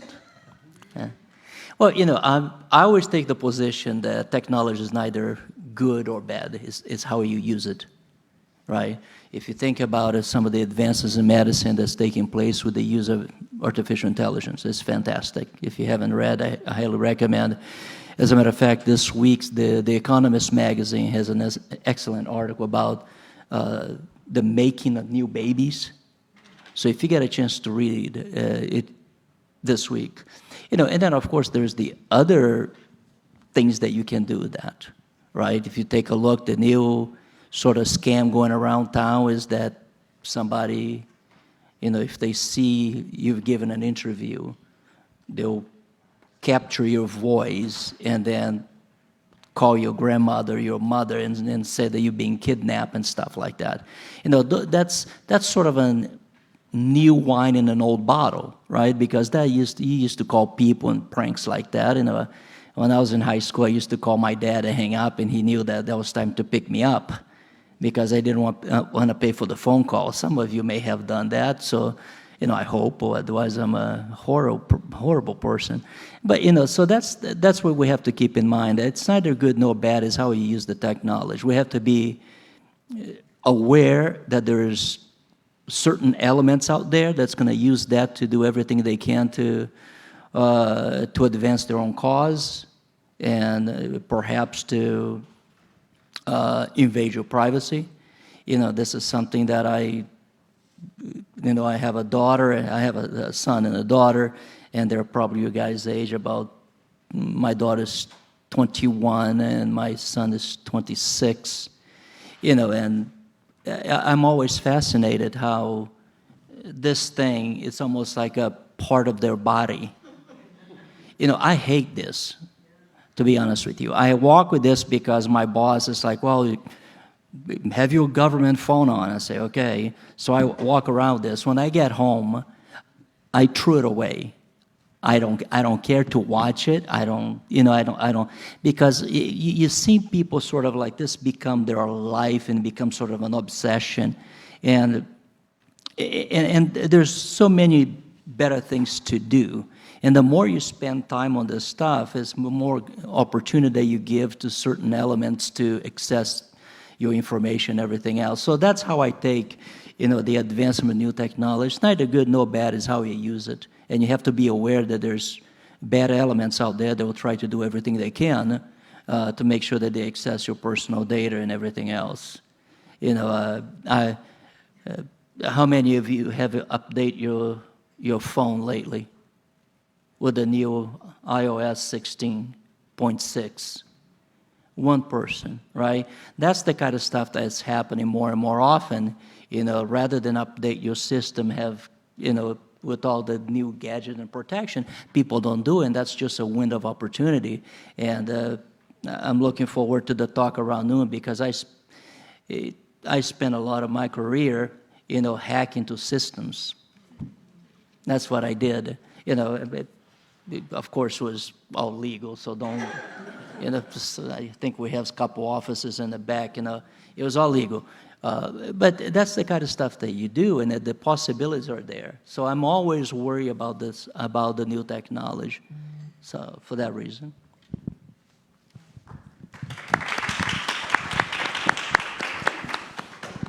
So just a quick thought on AI. There has been a lot of discussion about the benefits and costs, especially when it comes to jobs. So there is the argument that AI will end up replacing a lot of human beings, that we will lose a lot of jobs. But if history is any guide, that's usually not how things turn out. Usually improvements in technology have led to some job losses, but they have always been offset eventually by gains in other sectors, other industries that were not even existing at that time. So with AI, is it different this time? Well, perhaps not. So, but what is likely is that there will be some jobs that are at risk that could be farmed out to AI, but in the process, it will lead to huge possibilities for new jobs, for new sectors, for new industries that perhaps we are not even aware of yet. So I'll end on an optimistic streak here. So.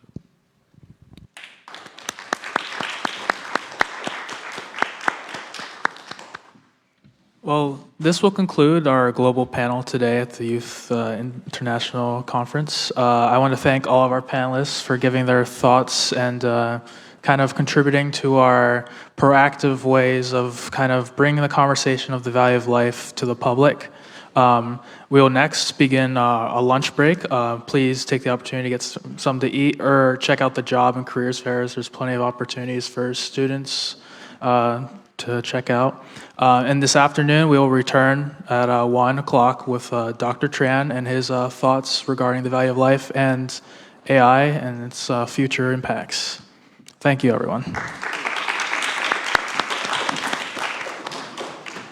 To the second part of our 2023 International Young Leaders Conference and Career Fair. I know they've had a great time going and visiting all of the different tables there. And look, we sincerely thank you, the colleges, the corporations, the organizations that have come out to support these young people, to let them know about what you have to offer and to engage and inspire them for the next stage of their lives. So with that, is this going out again?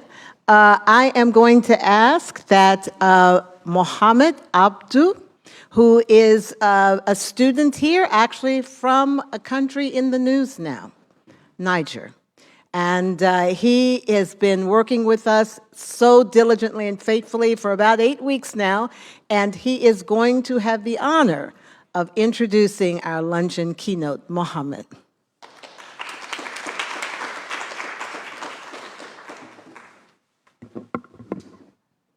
Thank you, Dr. Davis. My name is Mohammed Abdu, and I'm from Niger, like she said. Okay. I'm majoring in math and computer science at HEC. So today our keynote speaker is Dr. Xuan, who has been an assistant professor at Harrisburg University since 2021. He has interest in conducting research about artificial intelligence, machine learning, computer vision, natural language processing, and software engineering. He recently conducted applications at the Trustworthy 2023 conference at ICCCAI. So, Dr. Truong, you have the word.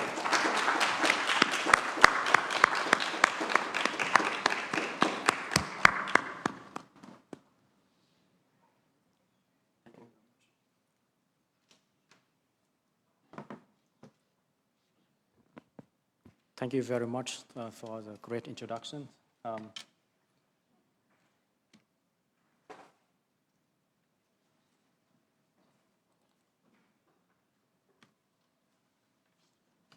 So this is my pleasure to speaking with all of you today. And my name, as introduced, my name is Truong Tran. I'm assistant professor of computer science at Penn State, Harrisburg. And my research interest includes artificial intelligence, machine learning, and computer science, and their application. To align with the theme of our conference today, my presentation will be about artificial intelligence, foundation, and future. So as we know, artificial intelligence have a lot of application in our recent life already. And we also see the positive as well as some negative impacts of AI. So therefore, hopefully within my presentation, I will go over some highlights of AI and the potential of what AI can do today, and some indication about my project at Penn State Harrisburg, as well as some discussion about the future of AI, as well as the potential impact in our futures. Can you hear me? Yeah, awesome. So let's start with some highlight. In 2022, the global investment of AI have increased more than 10 times than it were in 2013, less than 10 years ago. And the total of private investment for AI from 2013 to 2022, which we have United States leading the world with almost $250 billion in that 10-year period, followed by China and United Kingdom. Now, through the job market in the United States, this one letting out every skills required for an artificial intelligence job, compared between 2010 until 2022. As you can see that for every single area, we have seen significant increasement of related jobs as well as the skills for the AI job. I can say, roughly speaking, it's about 10 times larger market than it was 10 years ago. So I know some of you may already have the idea of what is AI and what it is, but let's step back a little bit to go with some definition of what exactly an AI. AI system is made by humans, such that it can be able to think and act like human. And also it was designed so that it can think rationally or act rationally. That means the AI system is designed to do the right thing, the correct thing. Go a little bit lower. Artificial intelligence is called beyond an intelligent agent. This is an artificial thing, again, such as robots or machine, softbots made by humans. That's going to receive the data from the environment through its sensor, and then process that data and acting upon the information that received. Here's a small example of intelligent vacuum cleaner. So in this case, what is the agent? The agent in this case is a cleaning robot. The environment in this example is only two squares, A and B, on the left and right. And each of them can either be dirty or clear. So the information that a robot will receive at the moment will be is E at location A, and A is E dirty. The set of action that we designed for this particular robot can do here, it can be able to move left, right, cleaning, or do nothing at all. So intelligent part is this. How can we make it automatically and hopefully optimally clean the two square? So that's the part that us been made the robot to do through the program or algorithm. The field of AI is pretty huge. It involves problem solving, such as searching, optimization, or knowledge representation, automated planning, decision-making process. And nowadays, with the improvement of machine learning, we can see a lot of model using deep learning, reinforcement learning, or this also go through natural language processing to support in our communication system, computer vision or robotics. Because in the recent year, the use of machine learning and a few of AI have increased a lot. Thank you for the improvement of computer technology. So basically, machine learning is a computational model that can be able to learn the information directly from the data without relying any predetermined equation or standard. So we don't really have to teach the machine what to do, but the machine can be able to learn by itself from the given data. And in the big picture, machine learning is divided into large categories: unsupervised learning and supervised learning. And each of them can be able to solve a particular application, such as clustering, classification, regression. Here's a typical workflows of unsupervised machine learning models. We've been starting collecting a bunch of data, and then we're going to use that data to train a group of machine learning models. And then we will evaluate the model to select the one works best for us. Some of the case, we will measure the accuracy as a model. After we can be able to select the best model working on the given set of data, we will use that model to predict the outcome or the result of the new coming data. Again, this is very simple, but it is general workflow of a supervised machine learning algorithm, and this will be applied in many of nowadays artificial intelligence systems.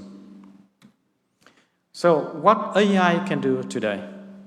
AI helps application in many diverse areas, and many of you already know that. You can name it out: robotics, human-like robots, or machine translation, speech recognition, image and videos understanding, medicine, climate science, or content generation.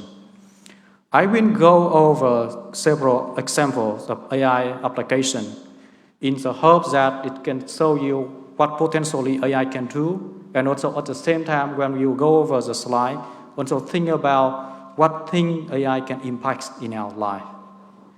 So this figure showing the object recognition and image understanding application of AI. On the left side of the slide, there are image classification application of the AI.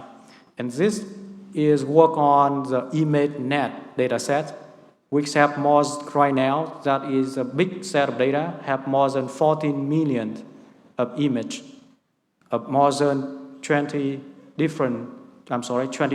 different objects. Go from animal, cherry, balloon, to car, or anything. At the current state, the AI system can be able to recognize and classify. The top one accuracy is 91% for the first prediction. If it's going to make 5 predictions of any image, it can obtain to 99% accurate on their prediction, which already exists. It's already better than human. If you look at the same photo, some photo, we don't know what it is. It's already better than humans.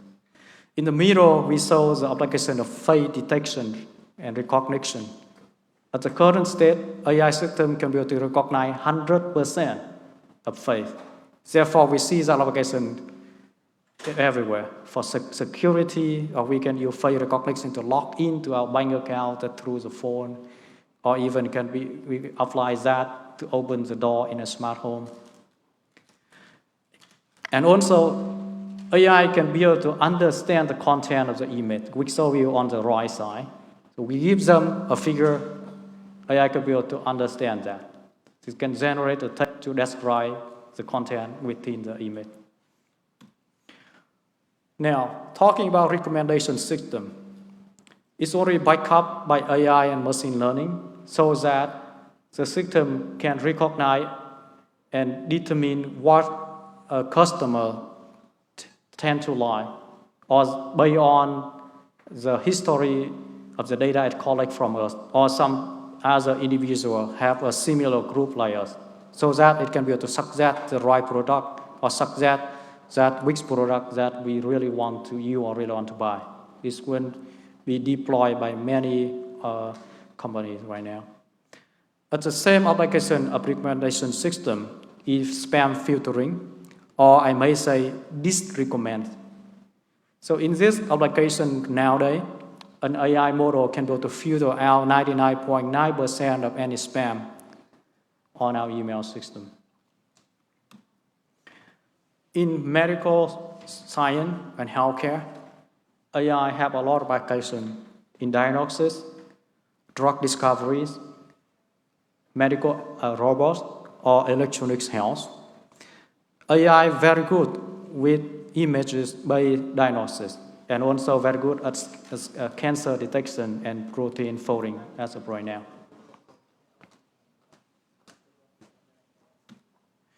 In transportation, on the roads, we have AI-powered autonomous car. It can allow us to detect the object on the road. It can be able to read the traffic sign, and it can even to increase some safety features such as adaptive cruise control or keeping us on the line.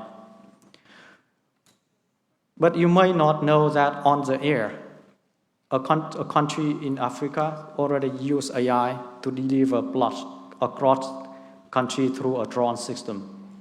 It helped save like 1,000 people because in that particular country, 80% of human people were living in a rural area.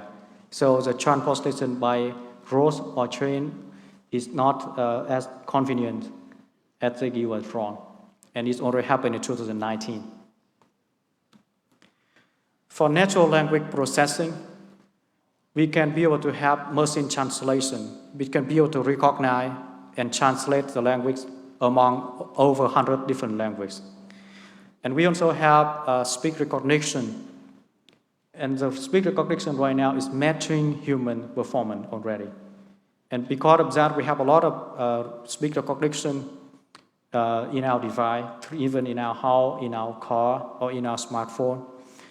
And recently here, you may hear about the rise of AI chatbots, for example, ChatGPT. So it can be able to provide us a human-like conversation. It can answer the question from us, and also can support us to perform some tasks such as writing, email composing, or even programming a particular code. And the final example is about AI content generating. So in the middle, there are examples of logo, graphic design was generated by AI.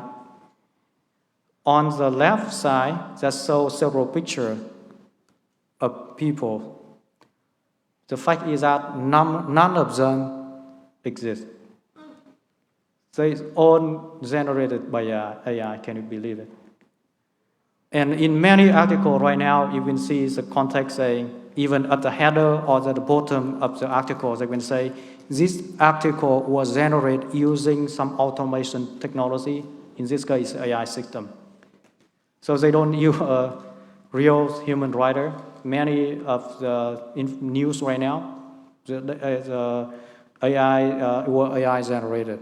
They collect the data and write the article, and some editors, they may go over and them edit something and post it out. On the left, on the right bottom, you can see a beautiful painting generated by AI.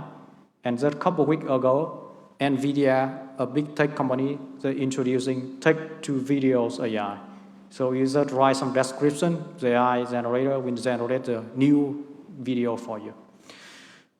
So it's very convenient, but at the same time, people raising a concern. Fake information, what about my privacy? And even the threat on we may lose some employment job. What about the artist? Right now, I'm just use AI to generate all the graphical design for me, right? So at the same time, we have positive and of course, raising the concern about the negative impacts of AI. At Penn State Harrisburg, I am a director and leading the research of trustworthy artificial intelligence. Here is a typical workflow of my study. Of course, we go back to the workflow of the supervised machine learning at the beginning. We've been started collecting data and then do some data processing. And then we develop a predictive model, in this case, AI model. And that final product, it will be integrated in a real system so that we can make our final product. So that's why I call data-driven AI analytics system. So here is an example of my student. They are performing our experiment using a motion tracking and gait analysis. The smartphone that we are using or an iPad automatically recognize human joint, human body section through the machine learning model or an AI model. It automatically recognizes and then calculates the angle of shoulder or elbow. Or I also have another study when we calculate the angles of our knees and hips, and we use that information to analyze the gait of the people, whether people can be able to perform a normal movement or not. Another study is, in this one, it collaborate with College of Medicine, Penn State College of Medicine. We try to develop an AI algorithm to diagnosis and prediction of Parkinson's disease. This one is application of machine learning and AI for recognize the air and fluid dynamics for aerospace application. So as you see in the slide, we have a vertical control. The output from any circuit like Z or any fluid flows, and then we can have some vertical surrounding on that. But the machine learning model, in this case neural network, can be able to detect and recognize and chasing that vertical and the position in the field, in the flow fields. I have a lot of work in the data analytics for protein crystallization. In this case, we try to crystallize small molecular protein that will support for the work of drug discovery. However, in many times, the chemistry experts, they need to form a new crystal, it's unsuccessful. So we analyze the data, the chemical formula, and suggest to them which one will perform the best. And then we also develop an imaging system so that it can quickly recognize and classify the outputs of the crystallization experiment, whether success or unsuccess. I have developed a system in computer-based form, working on the working desk, or I also develop a small-scale system. Actually, the picture on the right here, you see the iPhone, a smartphone on that. Again, I'm not a big fan of the smartphone, but it's everywhere, so I use that on one of my study. So actually, it's a picture of my phone taken several years ago. I attach an optical lens tube to that camera, and it can be able to recognize and quickly review the result, whether there is a crystal or not in that sample place. So here's some other picture. Again, a backbone of that will be a deep learning model. It's a little bit of technical field, so I will move on to the last application I want to present today in my research lab. We're going to use a neural network for crosstalk cancellation of a high-speed signal channels.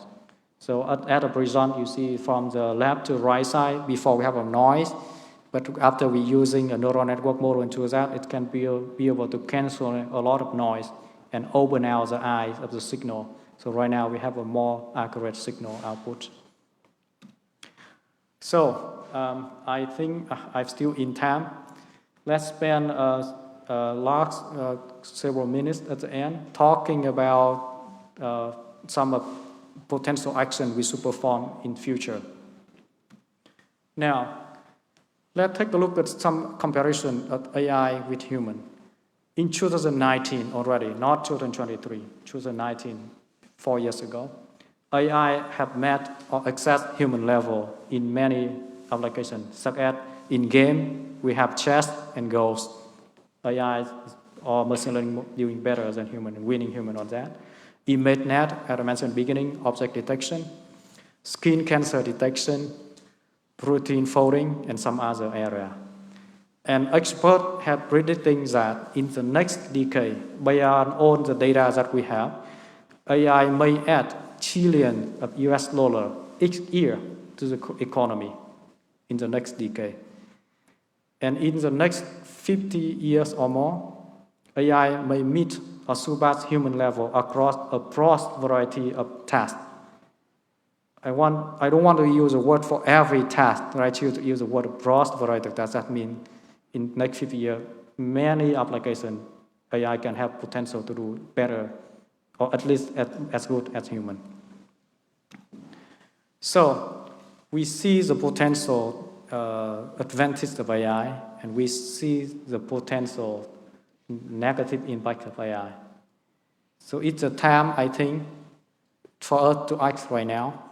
First action is we need to think about the positive and negative impact of the revolutionary technology. So we want to learn from already exist and already success example. Okay, for example, again, think about telephone. How it was 100 years ago, 50 years ago, and the last 10 years. Right now, it's go from we have a smartphone in our hand, but before we have a wire phone hooked up to the wall. It have many positive, but at the same time, we have a lot of negative. So it's same for AI, because AI seems to fit very well with the momentum and with the direction of revolutionary technology. So we can learn from other technology that we already invent, and we already know that what it can make good to us and make what is the thing that bring the disadvantage to us. So that we can decide what we want with AI. Remember, AI is human-made. So if we decide it correctly, we intend to be performed correct to us. And I think that we should agree to use AI as a supporting tools or technology. And we also should use AI responsibly. And also we need to invest in maximizing the positive impact of AI. At the same time, we will minimizing the negative impacts. And I also want to raise interest in the promoting of trustworthy AI research. The question is, can we trust or rely on the AI system, right? So this slide shows you that already in our community, we have raised a concern about technical AI ethics. There are a concern about misuse of AI. Now it's more than several years ago. There's about 26 times right now. It's more than 2012 that we raise a concern about maybe we misusing AI because it's developed rapidly. And there are also concern about whether we use AI ethically or not.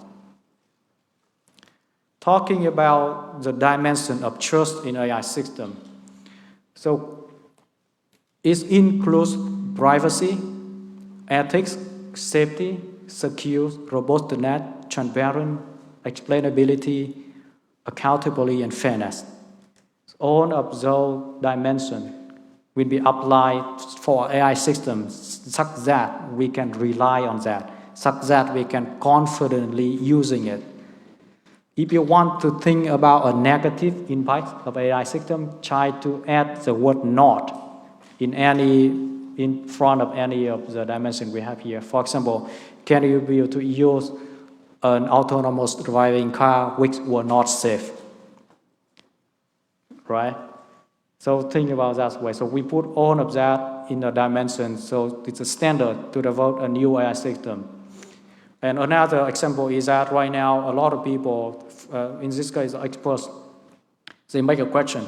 Even though AI system can make 99% of correct prediction, what about 1% of error? Think about in that way. For a high-risk application example, for example, if people come to test in the hospital and using an AI-powered tool and saying that, okay, you're normal, you're good, so health is good, go home. But exactly if the people potentially have some risk of having a cancer, we're missing that guy, it's been cost a human life, right? So it needs to be explainability. If it not the doctors, if they not be able to explain the decision of AI system, how can they trust on that?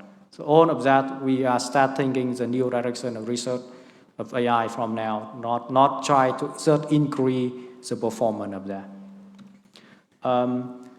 Thankfully, the government already start laying out some standard document. So one of them is explainable AI for 4 principles. So it need to be explanation, meaningful, explanation, accuracy, and also it has its own knowledge limit. We cannot say that AI can do anything. So it needs to be working within its knowledge limits. And also, I put underneath of the slide, there are a new article in 2023 from National Institute of Standard and Technology. This is called AI Risk Management Framework. So we need to have a framework so that if any organization want to deploy AI in a very high-risk system, what they need to do at the beginning and what they need to do during the time they're running that. We need to clear framework on that. Now, I will bring back some more data and try to guide it back to for what us, I mean, in this case, is young people can be able to do right now, and as of or not, we go into the right direction. So in 2022, the top special skills for job posting in the United States compared to 2010 and 2012, everything is increased. I can say that some of them increase almost 30 times compared to what we have in 2010 and 2012. Every skill, in technical skill, align with the AI thing. Because AI is very much working on computers, so we need to have programming skill. We need to have computer science skill. We need to manage the data. So we need data science and all kind of that. So everything increased compared to 10 years ago, right? But this graph is the one I like the most. Because currently AI topics is the most teaching in computer science major. So the number of computer science or CS major also will give us some indication whether or not we go into the right direction. Thankfully, in 2021, the total number of new graduate computer science degree in US is about 33,000, which is almost 4 times higher than 2010. So look like we go on the right direction. I myself, I think education is also one of our key education so that we can decide the right thing to do with AI, so that we have the knowledge about the AI and also we have a power to design a trust AI system. In summary, we have seen that AI have a lot of benefits. It's very much help us to perform better, work more efficient. It's also increase the production and also good service. And it's also accelerate a lot of scientific research and including also healthcare and then climate change. At the same time, there are some potential risks of AI. So people are talking about how about its bias on making a decision, how about fake news, right? And some people are concerned about the safety in critical application as well, cybersecurity threats. And maybe you may heard some news that maybe AI can design some weapons that go to evade a lot of human. But the impact we see also that it may potential impact in employment. We may have some jobs lost because of human employee will be replaced by AI system. But I'm not totally agree with that negative because at the same time, AI will create a lot of job, a new kind of job. And also we will use AI to support our job as well. At Penn State Harrisburg, for example, when we see ChatGPT, because we are teaching education, so we think maybe students will use that in a form of cheating, right? I don't want to use a cheating, but the fact is that people can ask the AI system to answer most of the homework question right now. But we want to take it on and flip that side.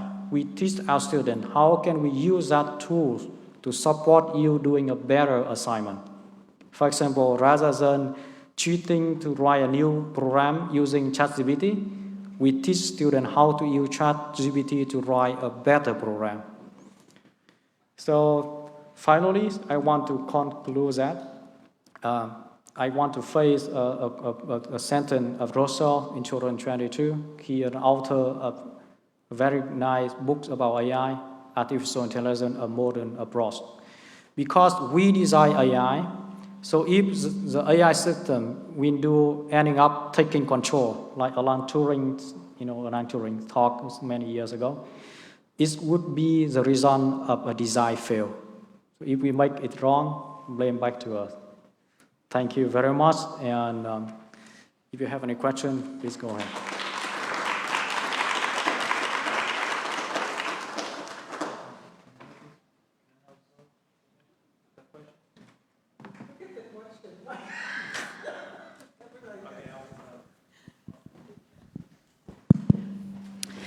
Hi. First, I would like to thank you for your presentation. It was quite informational. But on the last slide, I believe saying that it would be the result of a design failure for it to have taken over does not eliminate the possibility of it happening, because humans by nature are erroneous. Like we do make error, we do make design mistakes and everything. And I feel as though with AI developing so quickly, we have no way of really, if it does get to that point, reeling it back in. Because if they do. So I understand in the AI world there's the concept of AI and GI, right, like general intelligence. So my question, I guess, is do you ever think AI could develop into GI and kind of deny its own operator of a command based on its own developed ethical values or something?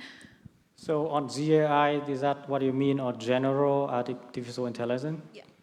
So thank you for that very good question. Go back to the goal I said is system fault. That means I want to raise our concern about I mean the people who design any AI system right now, make it have with responsibility on that. So because that's the meaning when I bring that quote in. But talking about, because I know a lot of news and people right now talking about, all right, maybe AI will take over the world because of ZAI, the general AI system. However, even though we see the AI can be able to perform very good in many areas right now, however, I believe it's still very far away, and maybe not even, I don't want to say because everything is possible, but it's very hard to make that happen. Think about, can you be able to design a system that can, like that compared to some teenager, they can, do everything.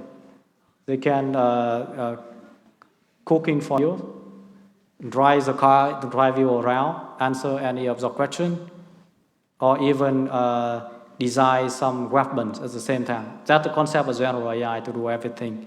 It is far away, and it also have a lot of the technical limitation. And also people talk about AI will going to create AI system, or AI will create its own version. It may happen in some movie, but remember, everything needs to run in some sort of power. So who have the production line right now? Us. Who going to mine all of that coral, and who will create a wind turbine, who can design, who can bring the solar power out, all of that physical thing. So we control the sort of energy. So the dreaming of AI will make their own AI colony. It's very far away. Yeah. But I want to lay the white. For every step we take right now, we should do it with responsibility, especially for the generative AI content right now. You may heard some in 2022, there were videos of Ukrainian president, a fake video. He on the air and say talk to all of the Ukrainian people to give up the war, surrender, but it was fake. So we concern more about that right now. We use to use that responsibly because it has the potential to do the software thing, but the hardware is too far away. Thank you. Thank you.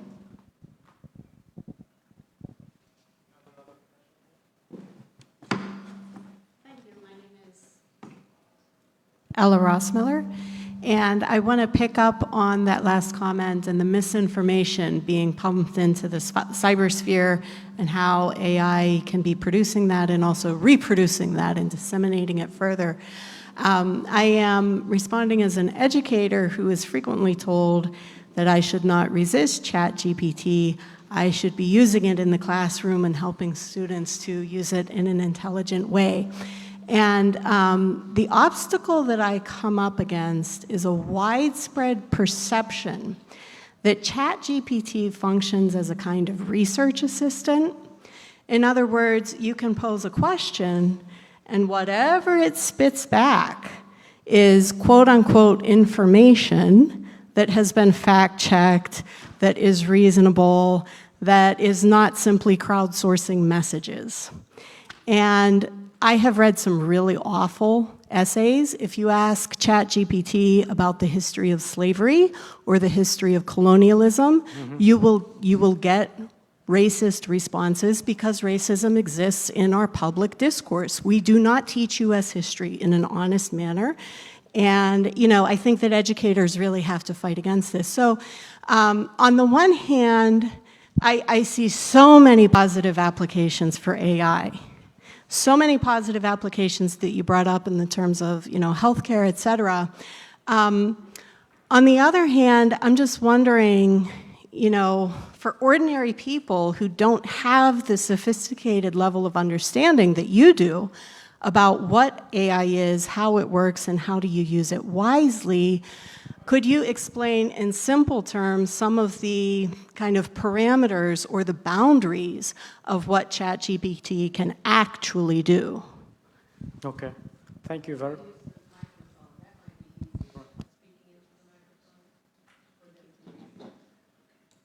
Hello. Thank you again. Very big question. Let me begin with this. If you see the misuse of some text generated, for example, we see the bias, racism in the content generated by AI right now, again, blame it back on us. Because as I throw up some of the layout, workflow, everything begins with the data. The machine learning system will learn from the data we provide to it, right? So, and we also know that we try to raise equity, inclusion, diversity. However, human is the one made biased. So we already give the biased information. So think about some software, make it that way. Don't try and say AI. Think about some software application. It go online automatically searching for the information on our literature and try to make feedback and make our new prediction and outcome from that. It's going to be biased because the inputs are going to be biased. Therefore, in my study of trustworthy machine learning and AI, one of the first process we need to have a good set of data, so that we can be able to train a better model. Now, go back to the second part of you point out. We want to see what the boundary, right? What the potentially that ChatGPT can do and may not do. So as many of the people have been saying, as well as my own experience, I can see people can add ChatGPT to write an email, planning or travel trip in next month in another country, writing code for a mobile application. So, and even solve some mathematical problem. A lot of things that can do. It's very hard to talk about the boundary. Anything we think of, it do it. And I think on my slide, I will say ChatGPT is one of the content generation right now. It's created by OpenAI company. But NVIDIA, they have text to music, text to video. Google, Microsoft, every single company builds their own AI generative model. So with that effort all over the world and all over technical company, it's very hard to talk about the boundary, what we can do. But we have,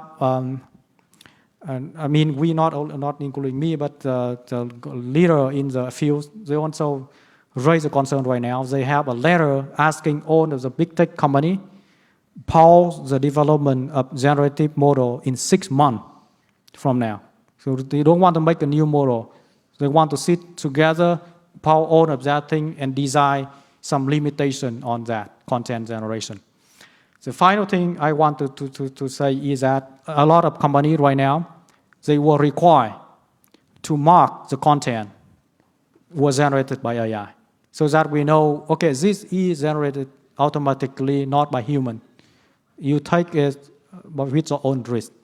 To take it with your own risk, it made by myself because I talked at a conference in June. At that time, we have very good discussion, something like this. I raised a question talking about we sit in autonomous driving car, self-driving car. Okay, because I'm a driver, okay, I may take it by my wrist. I like it, I want to use it because I'm driving the car. How about your spouse who sits next to you? Is it okay if you're not driving the car or you take the car driving by yourself? How about the baby sit on the passenger seat? Did the baby have the right to say in this case? So a lot of concern on ethical. However, we raise the things that, for example, like the medicine or drug advertising right now, a lot of advertising about new product, they will have very quick thing, very much like take it with your own risk, something like that. They will list out all of the risk and let us shift the gear back to human. We will decide whether we use it or not. Okay.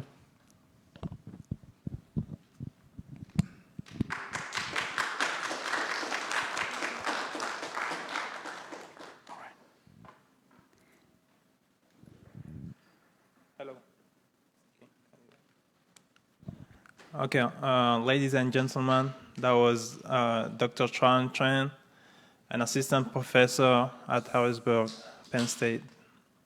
We keep in mind from him that AI should be a tool used to make ourselves better off instead of deceiving our own selves. Thank you very much, Dr. Tran. Yes, we have a present for Dr. Tran. Yeah. Thank you very much. Okay.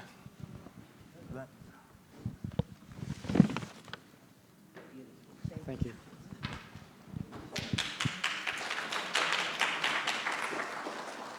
Now we are moving to the afternoon panel, and I'm going to invite Samuel Pimentel, who's going to be moderating the afternoon panel. He's also an intern at the World Affairs Council of Harrisburg. Samuel, you have the word.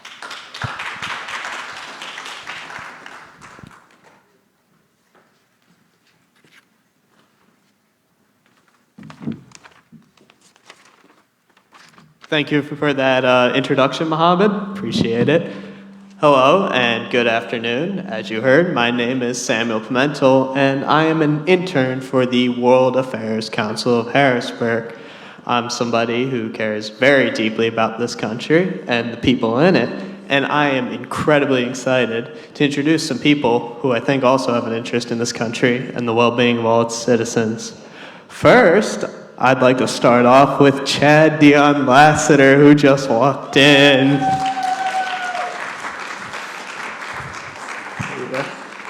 Sorry if I caught you off guard a bit. He's the executive director of the Pennsylvania Human Relations Commission, and he cares very deeply about civil and equal rights. He had launched a No Hate in Our Town Hall, which was meant to combat the unfortunate rise of white nationalism in Pennsylvania. And I'm very happy to have him here today. Next, I'd like to introduce somebody else who very much cares about...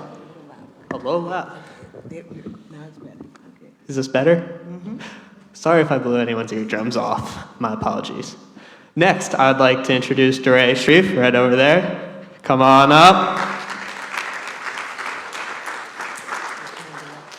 She cares very deeply about the refugees coming to America in search of a better life, as she is a resettlement supervisor at Church World Service of Harrisburg. Her job is to help refugees find jobs, homes, schools for their children to go to, as well as just feel generally way more welcome in the community, and we should all thank her for what she's done. Now, next, I would like to introduce somebody who's very important and cares about the mental and physical well-being of her patients, Dr. Renu Joshi.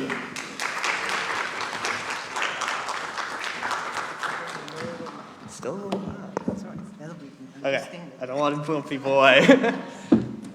She is currently an endocrinologist at Mount Nittany Medical Center in State College, Pennsylvania, and she formerly was vice president of population health at UPMC Central Pennsylvania and had retired in 2020. She has been called Best Clinician multiple times by Pinnacle Health, as well as won many other awards, which we do not have time to list today. Thank you.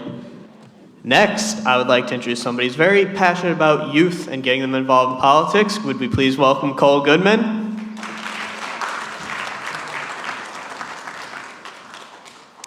He is a soccer coach, he's a political activist, and he's a political consultant, as well as the vice chair for the Dauphin County Democratic Party, as well as part of the executive committee for the State Democratic Party, and I'm very happy to have him here today. See, thank you. Next, I would like to introduce somebody who cares very deeply about some very serious topics. Jennifer C. Foxworthy, please come to the stand. She has been a post-domestic violence thriver, and she is very active in making sure that their voices are heard. Now, she is the founder and CEO of Inspirationally Speaking, and she has also been a service to this country, as she was the first African-American female Navy air crewman and the first African-American air crewman to be enlisted in the ranks. I think that is an incredible honor. Give her another round of applause.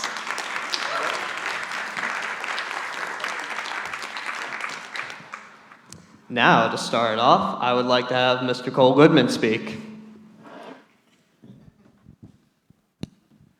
You're gonna start with me? Okay. Just introduction? Or? Introduction and whatever you want to talk about. Yeah, so it's an honor to be with all of you on the panel today. It's also an honor to be here at the International Young Leaders Conference. I think this is my sixth International Young Leaders Conference that I've been at, and this one by far has had some of the best discussions I've heard, and thank you to all the interns of the World Affairs Council that put this together as well. As was said, my name's Cole Goodman. I'm the vice chair of the Democratic Party here in Dauphin County. I also sit on the executive board of the Democratic Party for the state Democratic Party here in Pennsylvania.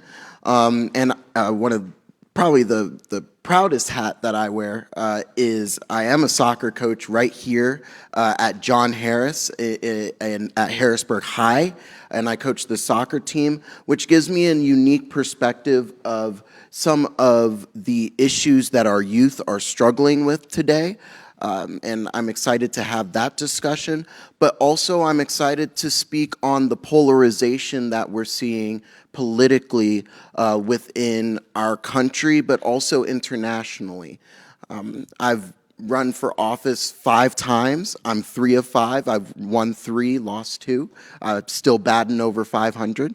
I've knocked over 20,000 doors in my whole career politically, which has given me also a unique perspective of what voters and residents across the state are thinking about, what issues are concerning them, and also how the polarization that we're seeing is really, in my opinion, negatively impacting our country, our society, and the next generation.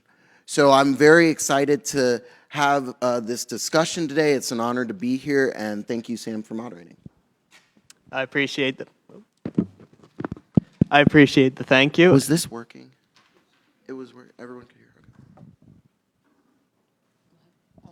Okay. I'm next. I wasn't sure if we were starting in the way that you had introduced.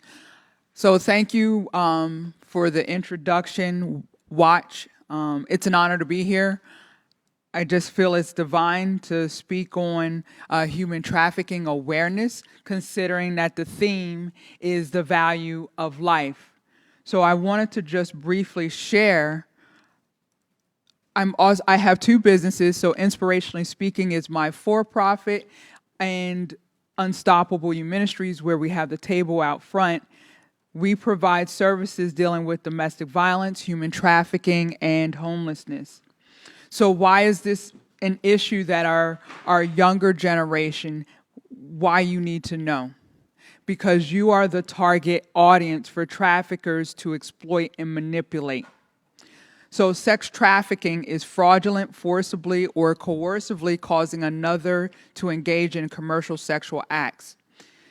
If you are under the age of 18, you are not legally considered consenting. So I need that to be clear. And then you have labor trafficking, which is defined by the federal statute as the recruiting, harboring, transporting, and providing or obtaining people for forced or coerced labor. So there are 3 terms that you will hear when talking about human trafficking is force, fraud, and coercion. Why is this such a lucrative criminal enterprise that brings in $150 billion globally? And that dollar amount is probably from an older statistics.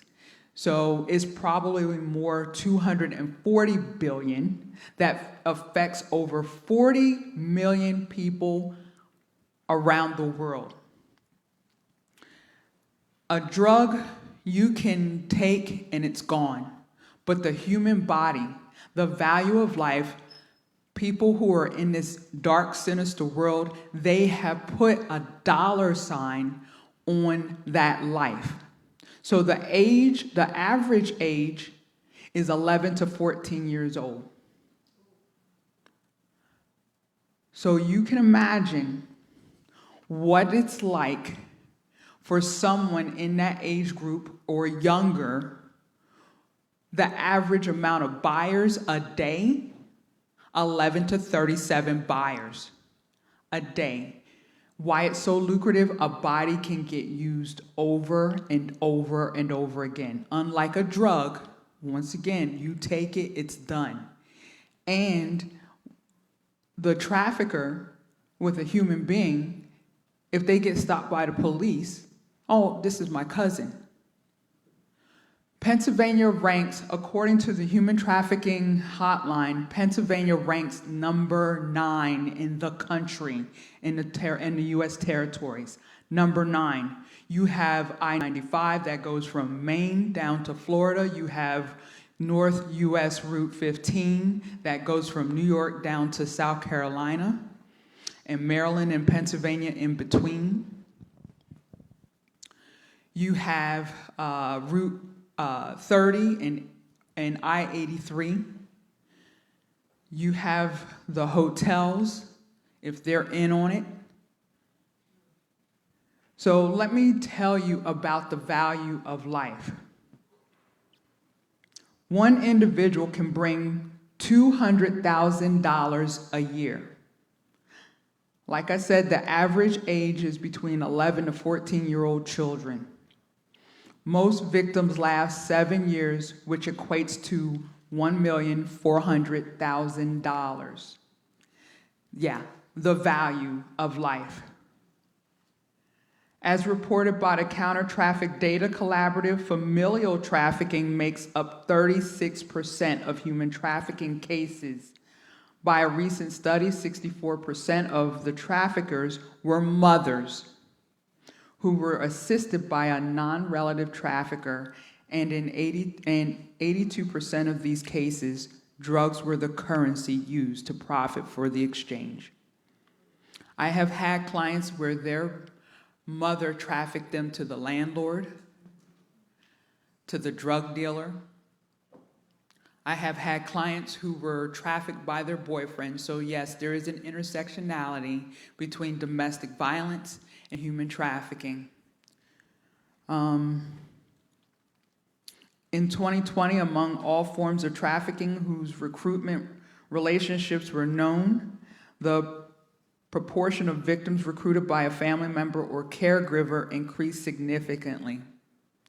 42% were brought into trafficking by a member of their own families. So again, there's familial trafficking. It's not just,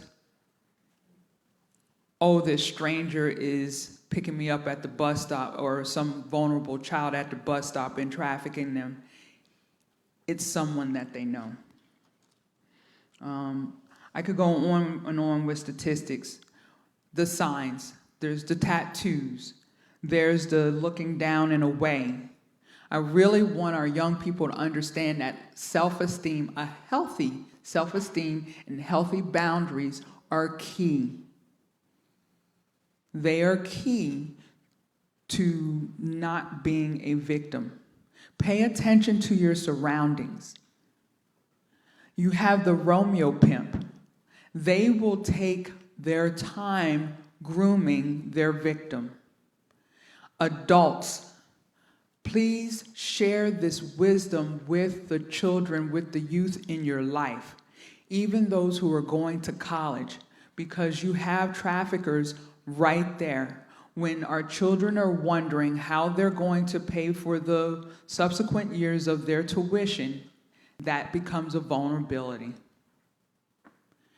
Traffickers will exploit any vulnerability.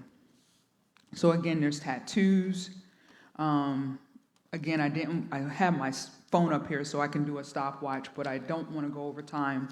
Again, vulnerabilities of substance use, runaway, homeless, people, children in and out of adoption, foster care, the juvenile detention system, the criminal justice system, the misconceptions. Yes, women can traffic.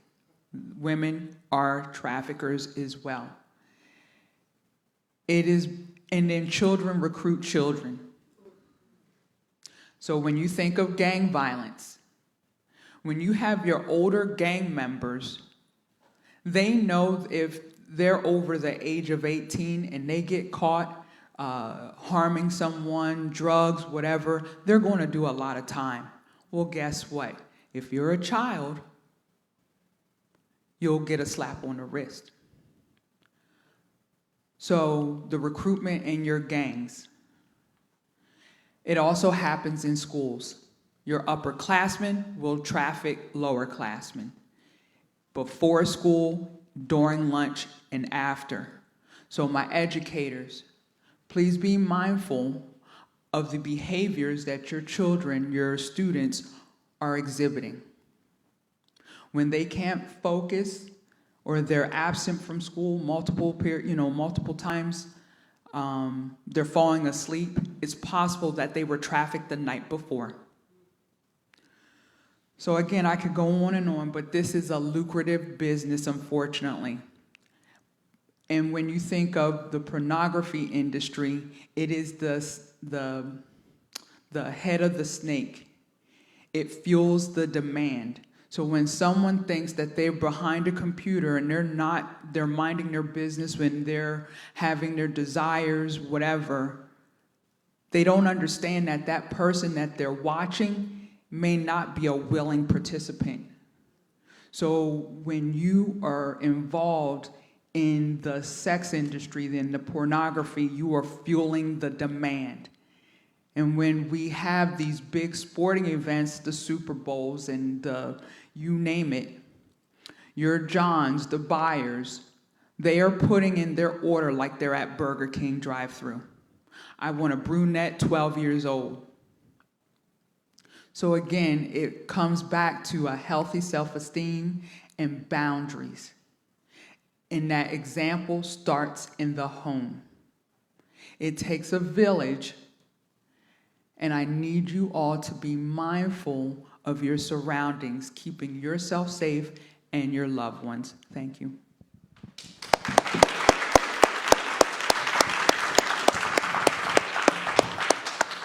Thank you for that enlightening presentation. It's hard to follow.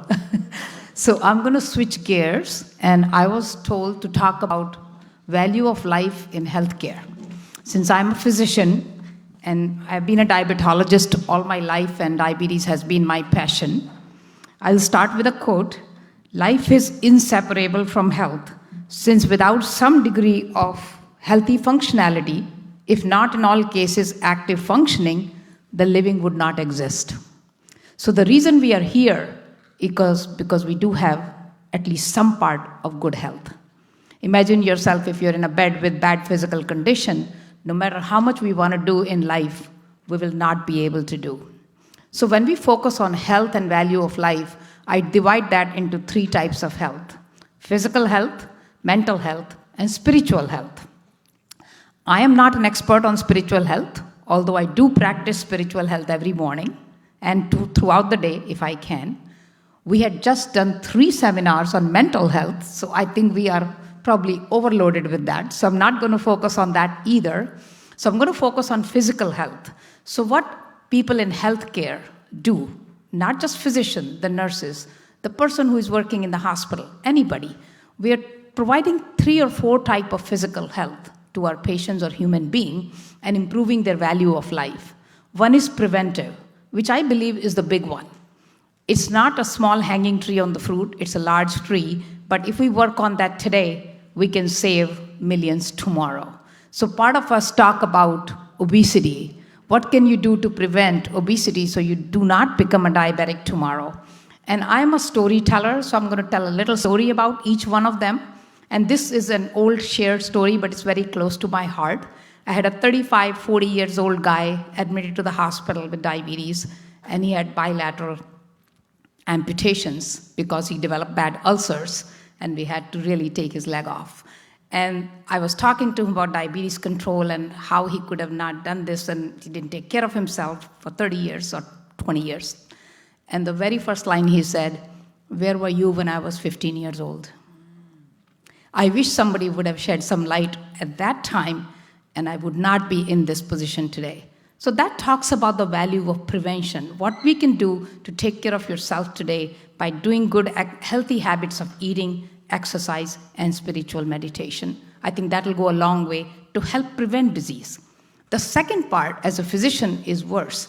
We take care of the diseases and try to maintain them as close to normal as possible, so even though you have a disease, you can still lead a healthy life. And that is hard to do sometimes, but we try our best. And we always give them a light of life and enthusiasm to live no matter what they have. And another story which I want to share with the crowd is a guy who was 68 years old and came to me, complete all complications of diabetes. He had a heart attack. He had one of his legs chopped off. He was on dialysis and literally on a wheelchair. And the very first question he asked me, what do I need to live for? Because he had diabetes with severe low blood sugar reactions to the point that he couldn't get up. When he got up, he would get low blood sugar, pass out, break something. So his question to me is, why do I need to live? I have developed all complications of diabetes. What can you even give me? And why do I live? And the very first thing I told him, that you're alive, your heart is beating, and you're talking to me. That's very important because God has given that to us. That's the value of life. And my job is to make this life better so you can do something about it. And this is honest God truth. I'm not adding anything to it. We talked about putting a new machine on so we can actually find out when he gets low blood sugar, change his medications so he would not get a low blood sugar, and 3 years later, he was actually out of my care because he has found a job in a library and he was actually stocking the books while walking on his wheelchair. So that's the value of life we give. Then the third part of us is when we can't even do that, our goal is just to give a good quality of life to a patient where they just need few months. And a glowing example is cancer. Everybody talks about how does a cancer specialist live their life because you're so depressed every single day seeing cancer patient. But when you talk to an oncologist, they're actually very happy. You know what they say? My patient needed to see their son's wedding in 6 months. And they knew they were going to die. And if I could prolong their life for 6 months so they could take that trip or they could see their son's wedding, my job is done. So that is the value of life. And then finally, the biggest dilemma we face is the end of life. And you probably will see 30 articles on that. Where do we draw a line? When do we feel that life is really not important? And a glowing example of that is a nursing home, 90 years old patients. They're in nursing home. There are very little people visiting them. And the atmosphere of nursing home does not help them and cannot move them from side to side. So they either get a urine infection or they get a bed sore and they come to the hospital. We as doctors do our job, help their urine infection, do their bed sore treatment, send them back to the same atmosphere where they're going to come back in 3 months. And very often, the ethical dilemma we ask ourselves, is there any worth in prolonging this man's life of misery? So if you cannot help them, don't increase their misery. So those are the 4 things we do as a physical health provider, which I feel are very important. And that gives me satisfaction every single day when I come home that I've made a difference in somebody's life. Thank you.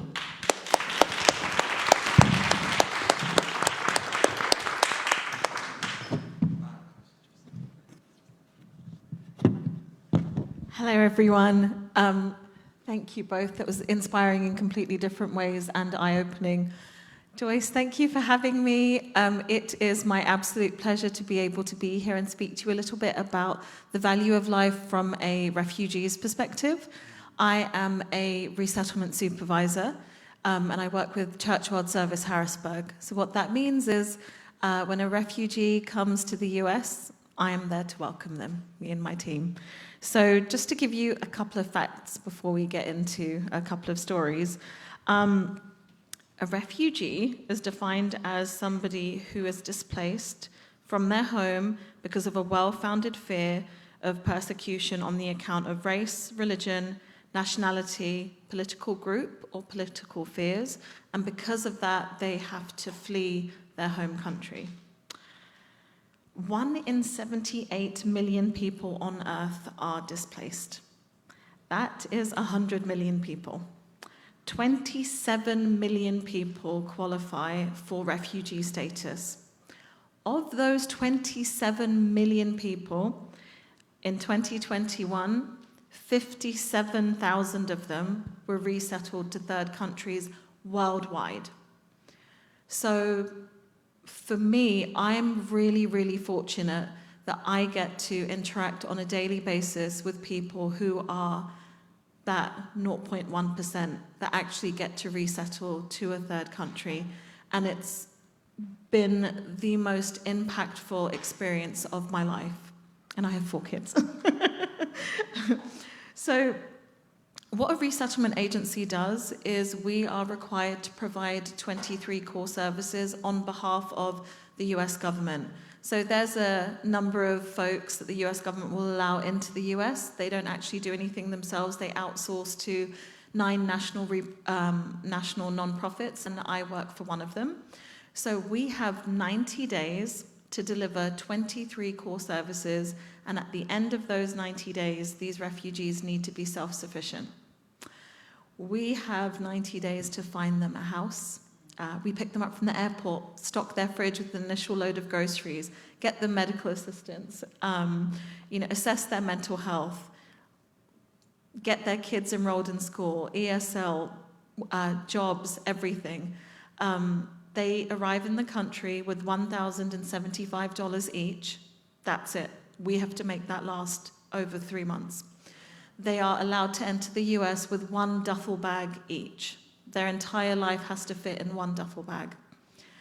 And at the end of the 90 days, generally they're good. They make it work. So, I wanted to talk a little bit about a few of our clients because I want to tell you their stories because they're incredible. And, I don't know any group of people that understand the value of life better than the refugees that I interact with every day. So I'll just give you a few examples.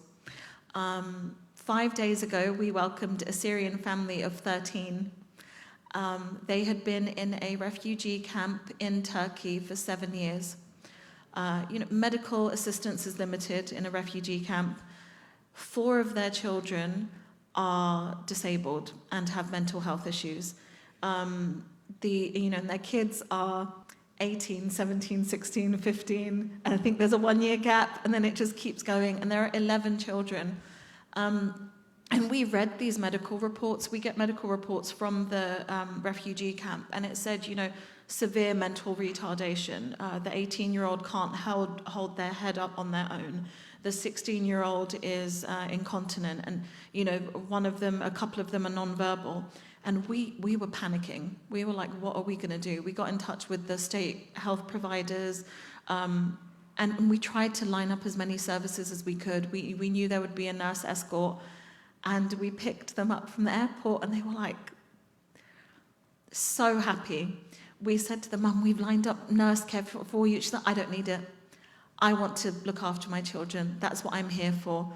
You're good. Just get me a house, get me some food. I want to start cooking. I want to get my kids settled. And, we took her to, it's only been 5 days, but we took them to Walmart for the first time yesterday. And to quote her, this is a room full of heavenly possibilities. She was just like, she's like, everything is here. And, she was blown away. And, it's such a beautiful thing to see. And then another example is my friend Olive from the DRC. Olive met her husband in a refugee camp. They were both there since they were teenagers. They got married in a refugee camp. They had 5 children in a refugee camp. Mediatrice, their oldest daughter, was assessed to be intelligent enough that she won some kind of refugee camp scholarship where she was permitted to be educated. And she was fortunate enough that she could then take that education home and pass it on to her other children. They got here and, this is their life. They've never known a life outside of a refugee camp, these 5 kids. They got here and they hit the ground running. Olive loves cooking. It's her love language. We took her to Mount Airy Orchards and watched her try an apple for the first time. Blew her mind. She works for a canteen at a nursing home, and they asked her simple things like, could you make a grilled cheese sandwich? She's like, I don't know what that is.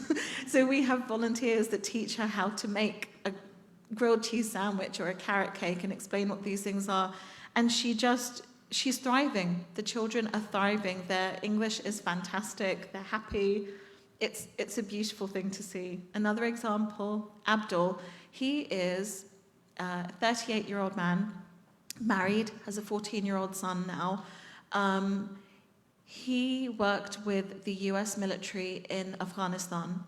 He and a group of people, they are engineers for the US military. And that means that a group of 4 or 5 of them go out ahead of our US troops to clear minefields for them. And he is now a double amputee above the knee. He spent about 8 months in a hospital in recovery. This was in 2018. He came out of the hospital and he joined the Invictus Games troop. He represented the US and Afghanistan in the Netherlands. He represented them in Australia. He is a model of resilience and hard work, and everyone adores him. When he got here, and he's only been here, in 2 days he'll be at day 90. So he's just arrived, but you know, when he got here, he couldn't put himself on the toilet. He had, one of his incisions was infected. We had to get him straight to hospital. He is over the moon to be here. He understands the value of life at its core. And you know, he's in a hotel because can't find him housing that's wheelchair accessible. But you know, we had to switch hotels halfway through. The hotel was phoning us saying, "Bring us back Abdul." This is like Town Place Suites, because he's just so resilient and positive and incredible. And the last refugee that I wanted to tell you about, his name is Oltagani. He's from Sudan. In Sudan, the militia knock on your door and they say, "Send your boys out, that they need to join us." And if the boys don't do that, they rape the mothers and wives of those people in front of them to incentivize them. Oltagani was fortunate enough that he had documentation, so he fled. He left his wife and his 1-year-old and 3-year-old son behind. He went from East Sudan to West Sudan. Then from West Sudan, he got to Yemen. From Yemen, he got to Indonesia. From Indonesia, he got on a boat to get him to Australia. On the way to Australia, there were 2 boats. His brother was on the other one. He watched his brother's boat capsize, and he watched his brother die. He was in Australia in a refugee camp for 5 years, but he's here. His sole focus is getting his green card. This guy has been here 6 months. He's got a car, a job, a house. He's going through the immigration process. He's so close to getting his wife and kids here. And it's just the most beautiful thing. So when I think about the value of life, I think about what I've learned from the refugees I interact with every day, because nobody values life like they do. And it's like, you know, when you think about, I remember reading something about Olympic skiers. Usually when you're skiing down a slope, all you see is trees, right? You're looking at all the obstacles that you're trying to avoid. Olympic skiers, all they see is path. And that's why they're able to avoid those trees, because they just keep going. They persevere, they get through. And that's what the people I get to be around every day are like. So the value of life for me is positivity, it's gratitude, it's getting to the end, it's winning that lottery and being that 0.1% that gets resettled. So it's a beautiful thing. And yeah, if you ever want to meet some of our refugee friends, there are a million ways that you could welcome them to our community. They really are the most delightful group and really give so much to our community. Thank you.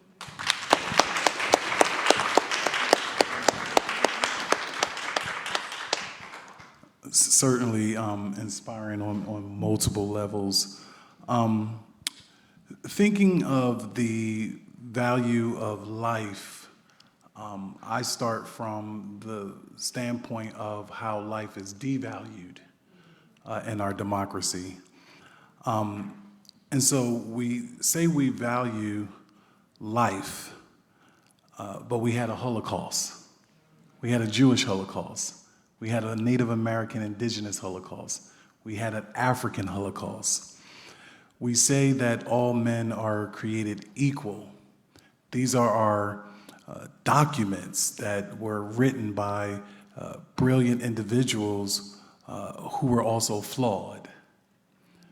We talk about the valuing of a life, and we had the original sin and the stain on this democracy with slavery.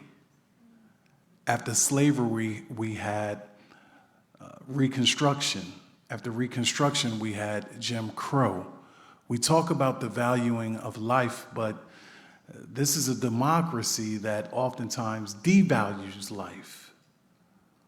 Martin Luther King Jr. said that the greatest purveyor of violence is my own United States government. For the young people, Google that, because that's King. He was anti-imperialist, he was anti-capitalist, And King spoke out about something called the triple evils for the young people and for others.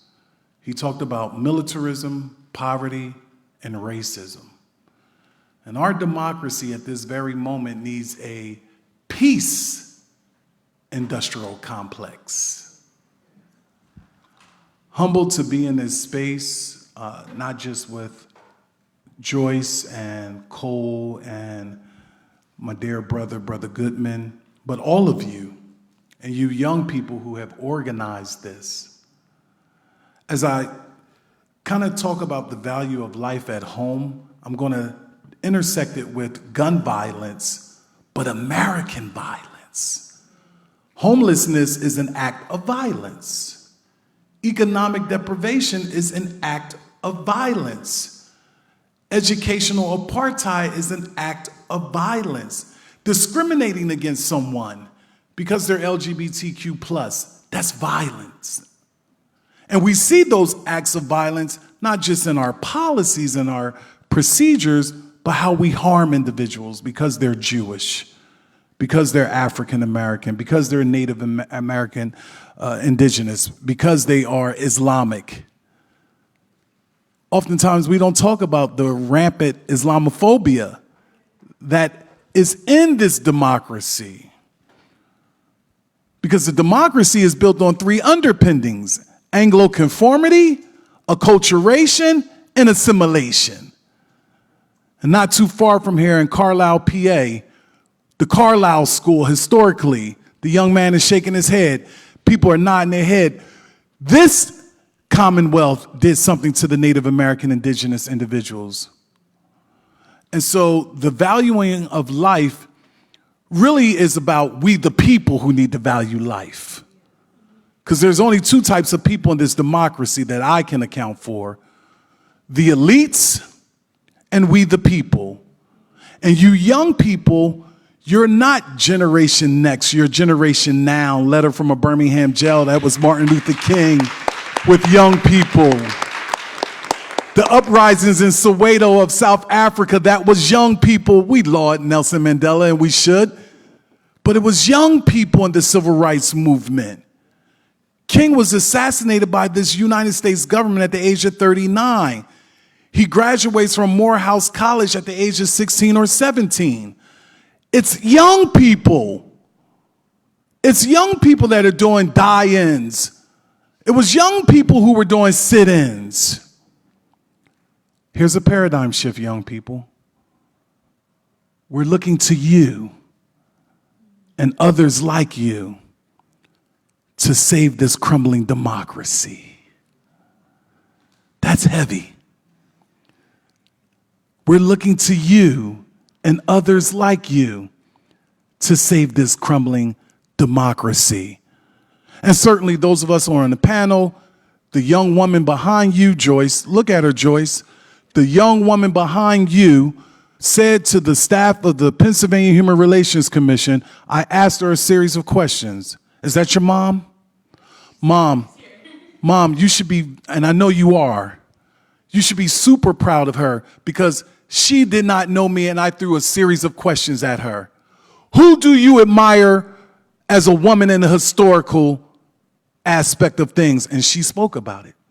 Bring it into the contemporary. She said, my mom, and she explained why, and she said Joyce Davis, and she explained the number of quotes that she has in her bedroom with Joyce Davis. Young people want to know that we care before they care to know what we know.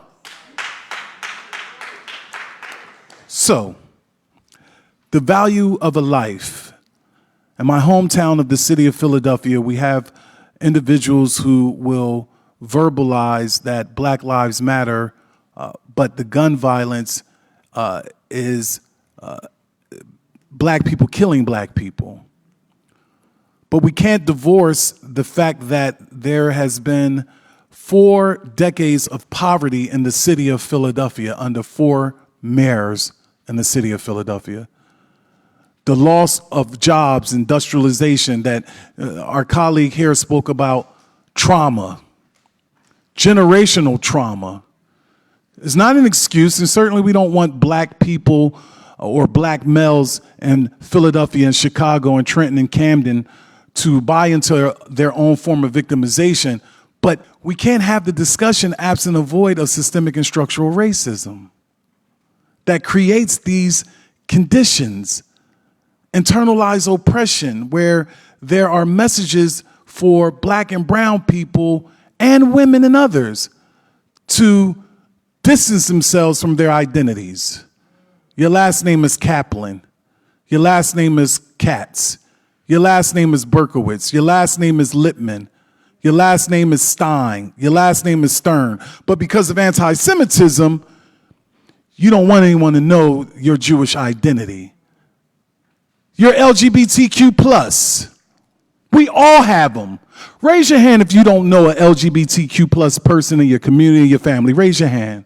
Not one hand went up. We have them in our community. We have them in our family.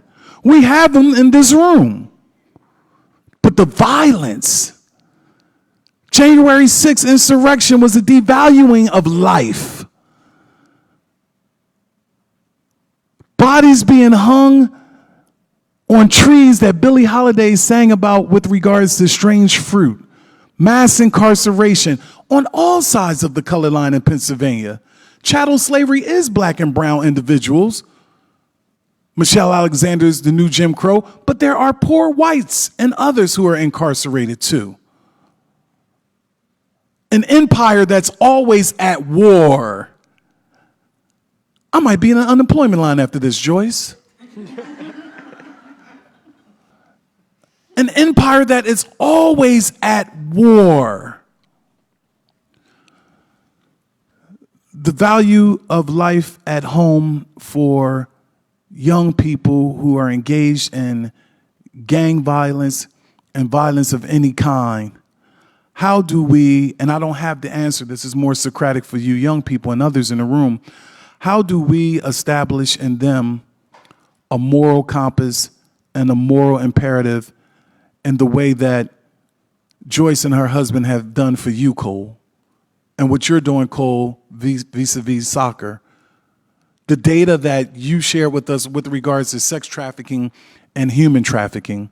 At the Pennsylvania Human Relations Commission, we have a regional office in the city of Philadelphia that sits at 801 Arch, that borderlines 8th and Market. It's not too far from Chinatown, which is the epicenter of the Asian American Pacific Islander community. We had a meeting a year ago with some AAPI leaders, and I shared with them that there were 12 sex brothels in that catchment area.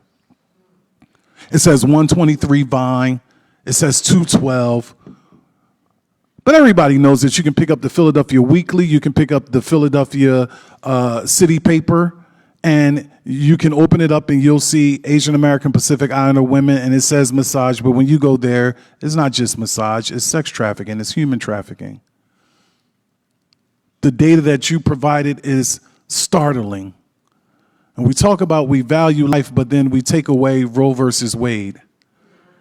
We say we value life, but we strip away affirmative action, but not legacy emissions, which is a privileged card for the rich and the white. Starvation in the Sudan. I worked over in Senegal, Mali, and the Gambia on female genitalia mutilation, but we value life. Judeo-Christian identity in America. And 9/11 hit, and we started stereotyping individuals that were on the other side of the color line. Look at the Muslims shaking their head in the room. Timothy McVeigh blew up the the federal building in Waco, Texas, I believe, Oklahoma. We did not stereotype white males with blue eyes and buzz-cut haircuts. So I submit to you that none can take life but the God of Abraham, Isaac, and Jacob that has given life. Allahu Akbar. Whatever your God is called, or if you don't believe in a deity. See, I'm at a different stage in my life now. I know I'm the executive director of the PHRC, but I take my message from on high. And I believe that the violence that we see in the Commonwealth because of the surge of white nationalism is rooted in human brokenness. And that's why Joyce, her colleagues in the PHRC over the past 3 years have created a peace and justice event. Because there's more peace and justice in this democracy, in this Commonwealth.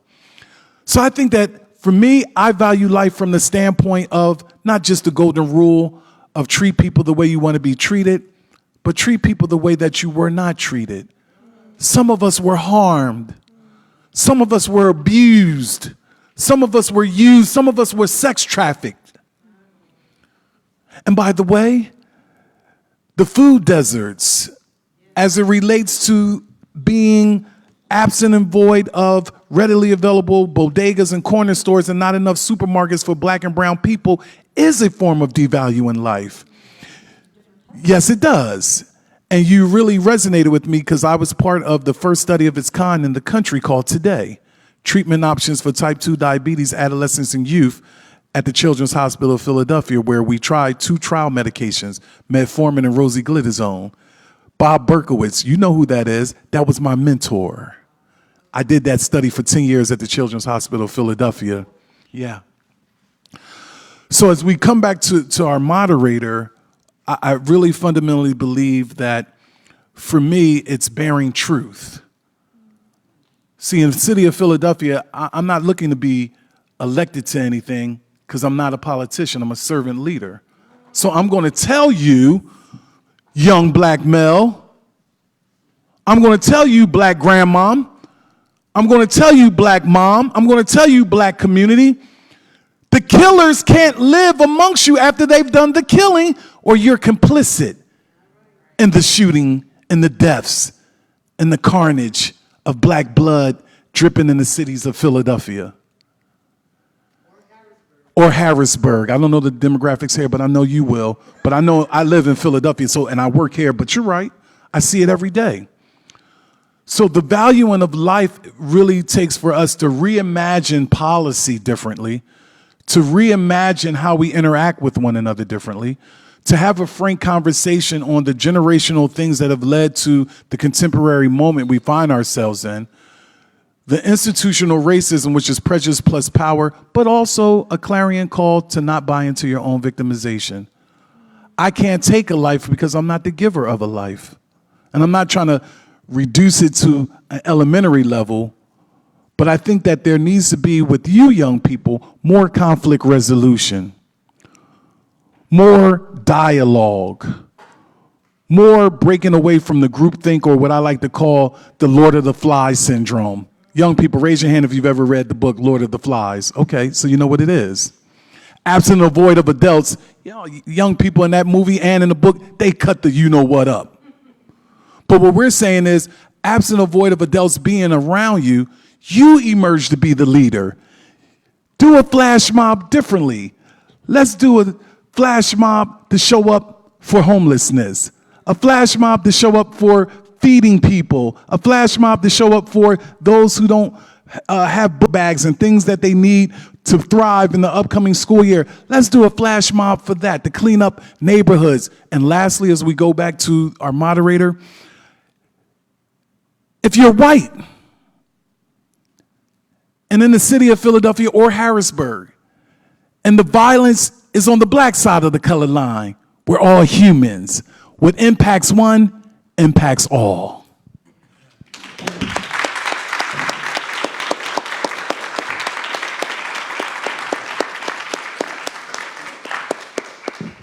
I want to thank everybody for those speeches. They were absolutely incredible. We're going to have Cole has some extra remarks you want to make, and then I'm going to ask one question, then I'll open it to the floor. Well, first I'll say that I know you said you're not a politician, and I believe that, but I need to vote for you on a ballot sometime in the next few years, because you were absolutely spot on. And I just want to hammer a point that you said. If we're going to also value life, we have to value others' potential.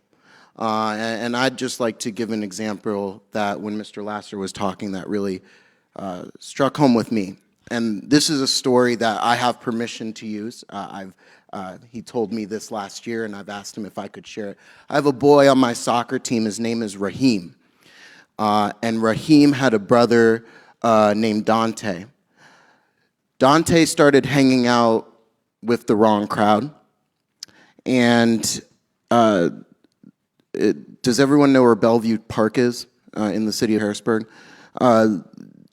Dante was put into a trunk by his own friends at Bellevue Park, shot 6 times, died instantly. And this is coming from a 16-year-old telling me this story about his own brother. He said, "Coach, my mom went down to identify my brother, and she couldn't because the people who killed him took trophies of parts of his body, took his teeth, took parts of his earlobes, took parts of his fingernails, one cut off a toe. And the way they were able to find one of the people who did it is that he wore a necklace of a part of his toe as a trophy." And I said to Raheem, and I'm like tearing up. I'm a very emotional person, so like I'm just tearing up when he's telling me the story. And I said, what do you see as a young person, as society, that we can do to change, to go in the right direction? He said, "Coach, no one cares about me. No one cares about us here in the Harrisburg School District. They write us off. They write us off as all bad kids who can't learn, who can't grow, who can't develop, who can't reach their dreams." And when we've been talking about life and the value of life, that story was brought up in my head because we can't write anyone off. We can't write anyone off, no matter where they live, no matter what zip code they live in, no matter what their age is.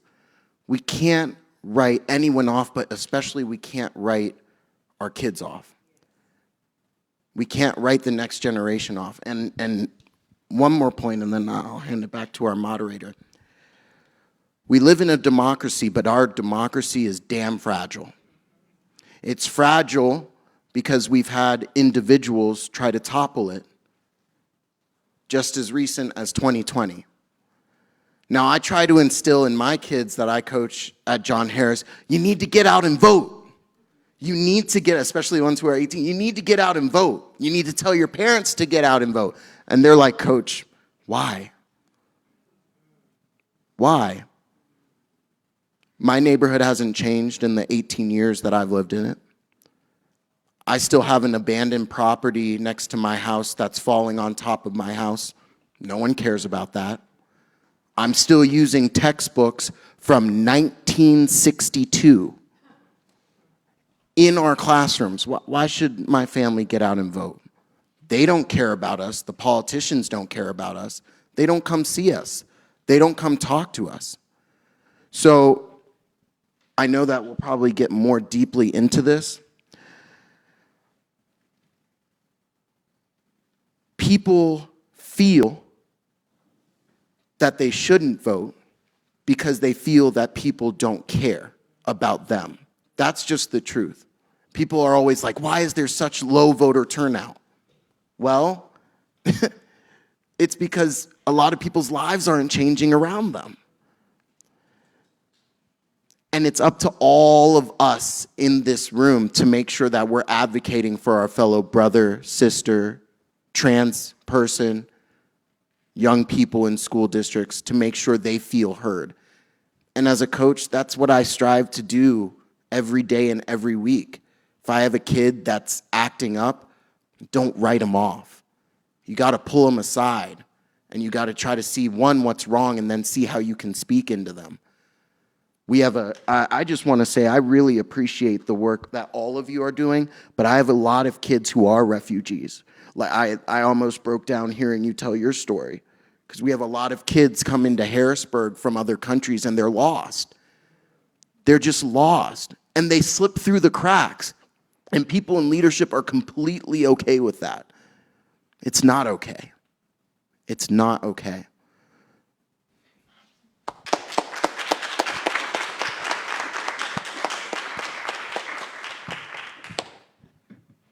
Just say one line on that, me and my husband started Joshi Health Foundation for the same reason, because we take care of anybody who does not have insurance, cannot afford to pay. And I can tell you that the first 6 months, half of his people were refugees from different countries. And I think you also sent him some people too, I don't know. But and we have seen Mexican-American people who have lived in this country, probably illegally, legally, I don't know. We don't ask their status. For 5 years, have not seen a doctor. And these 20 to 30 years old young people with diabetes, with high blood pressure, with cholesterol, and they're literally a sitting time bomb because they haven't gotten the preventive care which I've been talking about. So yes, we should have a flash mob for a corner store of healthy food on every store. Yes, thank you. I just wanted to share that.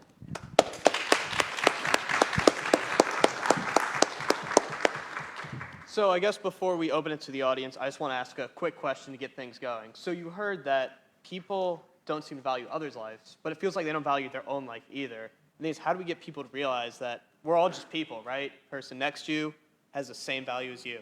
Does it work now? Okay, sorry, I didn't know if the mic worked. But the thing is, we all are equal. We're one nation where every single person here is equal. And why can't we seem to feel that? People can't feel that, right? I mean, you have people who feel my life is inferior to the person next to me, or my life isn't as good, or my life is better. Why they should stay in poverty, I can be rich. And we just see Republican, Democrat, rich, poor. How do we get people to realize that the person next to them, they have way more in common than they realize? I would like to start off. I think that the scariest person that you'll ever meet is the one with no hope. If you don't have hope in yourself, you will not find value in someone else. Therefore, your life doesn't matter and their life doesn't matter. It starts in the home, it starts in the communities. I grew up in York, Pennsylvania. My neighbors were the drug dealers, the pimps, the prostitutes. I grew up in poverty. I knew that I could not go to college like the rest of my classmates because my parents didn't have the money. By 10th grade, I decided that I wanted to join the Navy. 10th grade. I knew I had the potential to do great and amazing things. It's about, am I going to be victim, villain, or victorious? I make the choice. And I'm grateful that I have family members that poured into me, that loved on me. But then I have family members, they were just as toxic as all get out. When I joined, I wanted to make a career, and that's what I've done. I retired in 2013 after 21.7 years in the Navy. I've flown combat missions. Thank you. I've flown combat missions in 3 different wars: Kosovo, Afghanistan, and Iraq. I've racked over 3,700 flight hours. I've had my plane shot at. I was the in-flight technician, fixing the electronics in the airplane. Many times of a crew of 18, I was the only woman and the only minority. So I knew if my plane got shot down, I could only say that I was the cook for so long before I would be used to make a statement. But I say all this, bringing it all home, I now have 4 college degrees. That young black girl that grew up, I had to see beyond my own reality. It's called vision. When you have vision, when you have hope, and you hold on to something that this cannot be my reality. And this is what we are seeing from our young folks, and even the older, are seasoned, is their reality. They can't see beyond it. How do we instill that hope? And that's what it's all about. So again, that young girl, I'm now retired, I have a career, I have my disability, I have 2 businesses, I have an associate's in business administration, a bachelor's in communications, a master's in management with a focus in public relations, and a master's in social work where I'm licensed. You can't tell me that I'm going to get stuck because of my skin color, my gender. Yes, it could create barriers, but at the end of the day, it's a choice. Am I going to be victorious, a villain, or victim?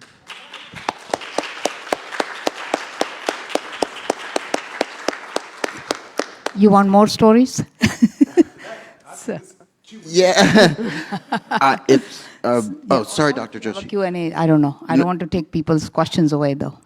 If I could just make one quick point, we also have to, in whatever community you're from in Pennsylvania, we also have to go back into our communities and advocate that it is okay to be global, world-minded, and internationally interested. I just got done running for city council in the city of Harrisburg, and I can't tell you how many houses I went to where people looked me in the eye and said, I've never left my block in my 65 years of life. I haven't left my street.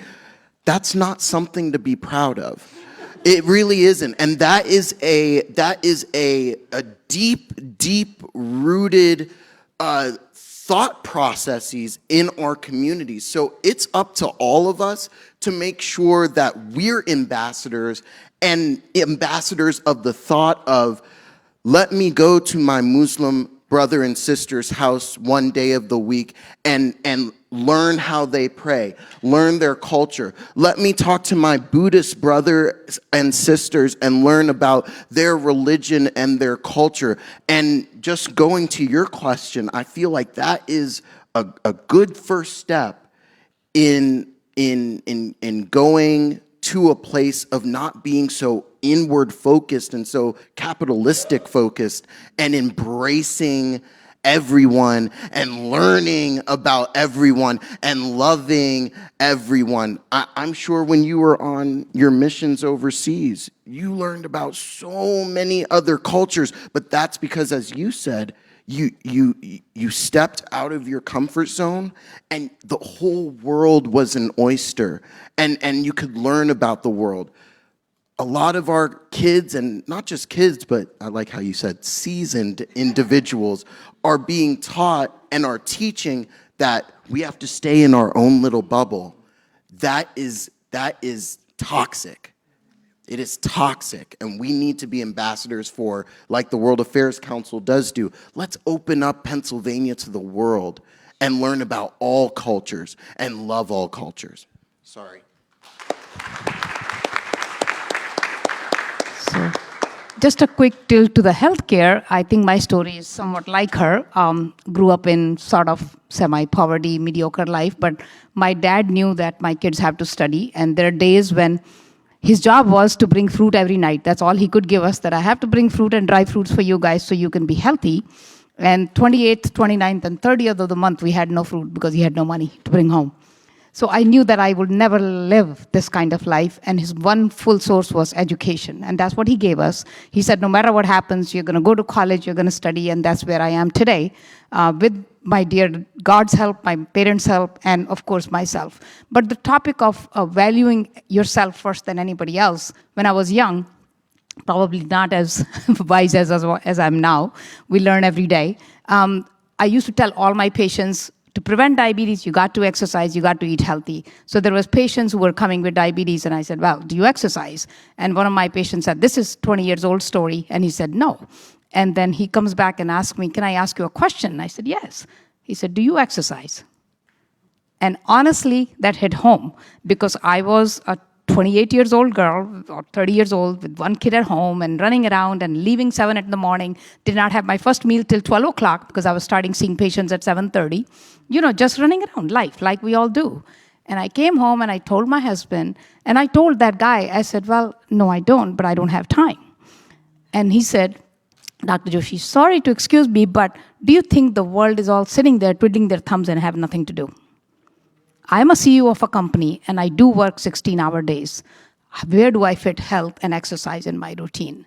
And that was an awakening call for me. And I told my husband, I said, if I can't do it myself, I have no right or business to tell anybody. That means you have to love yourself first before you love somebody else. And that is the day.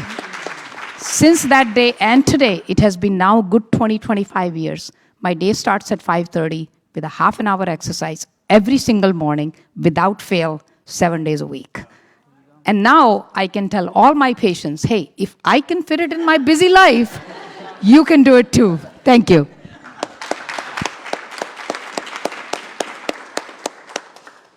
Well, if nobody else has any comments left, then I guess it's time to open it up for Q&A.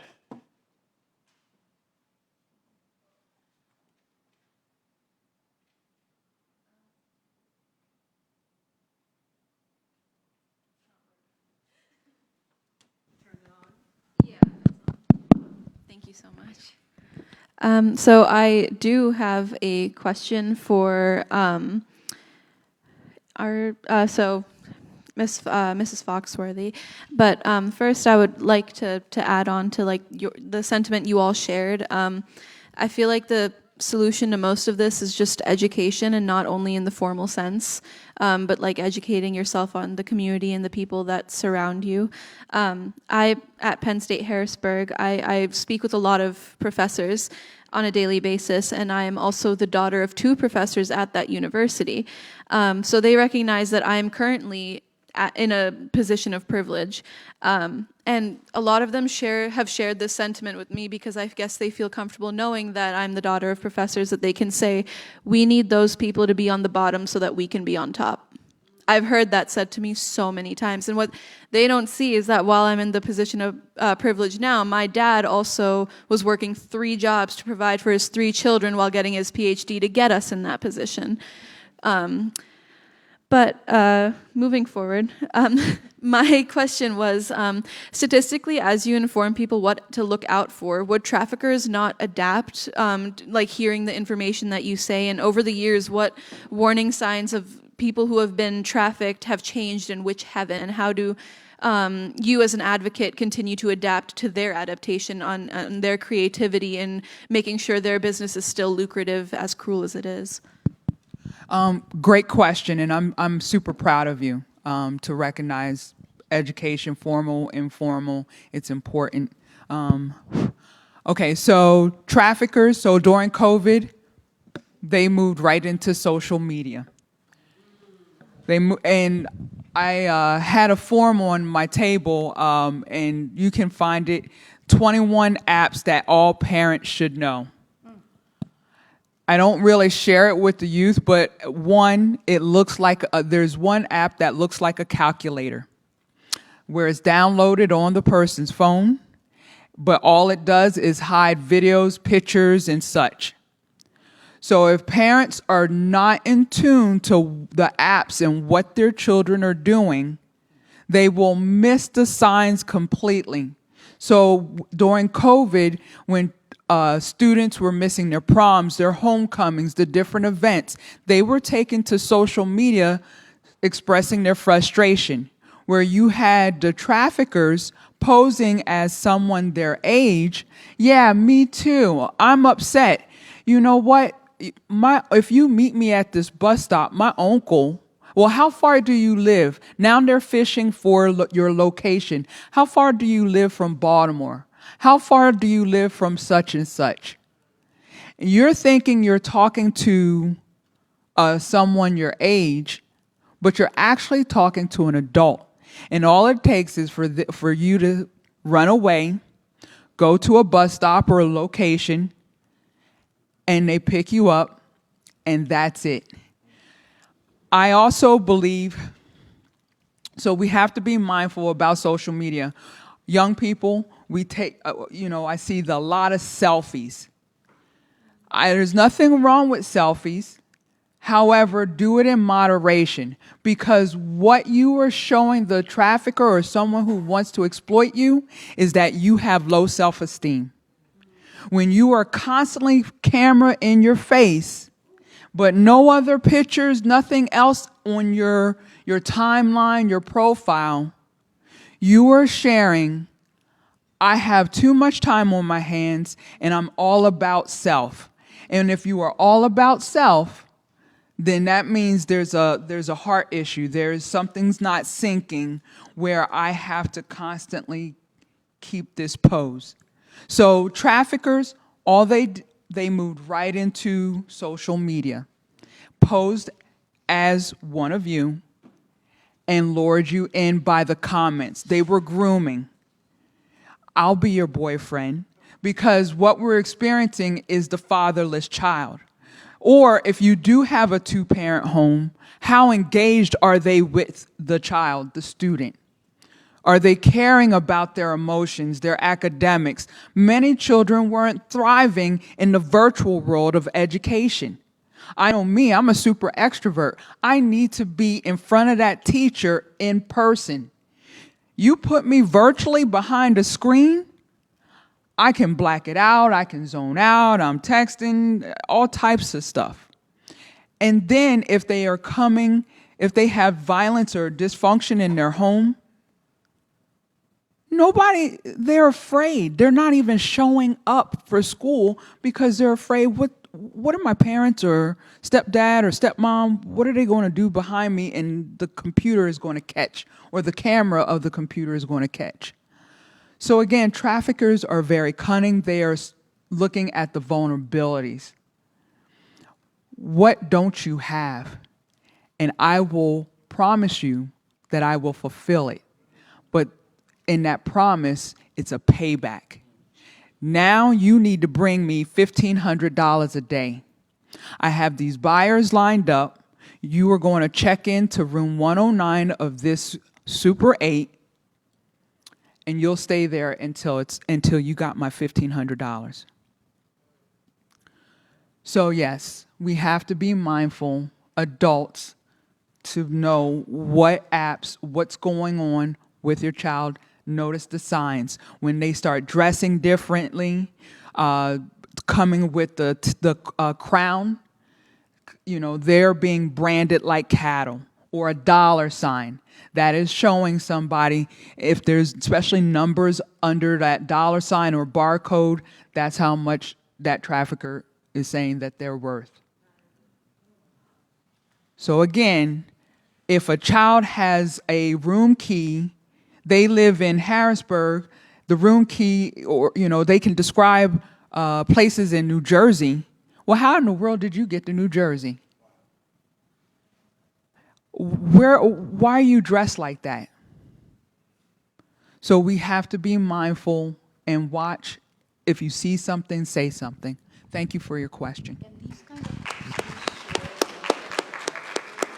Yes, matter of fact, my nonprofit, we are hosting a human trafficking awareness event in Dallastown, Pennsylvania, Saturday, August 19th. I actually have flyers. It's free to the public. It's appropriate for teens to adults, men, women, anybody.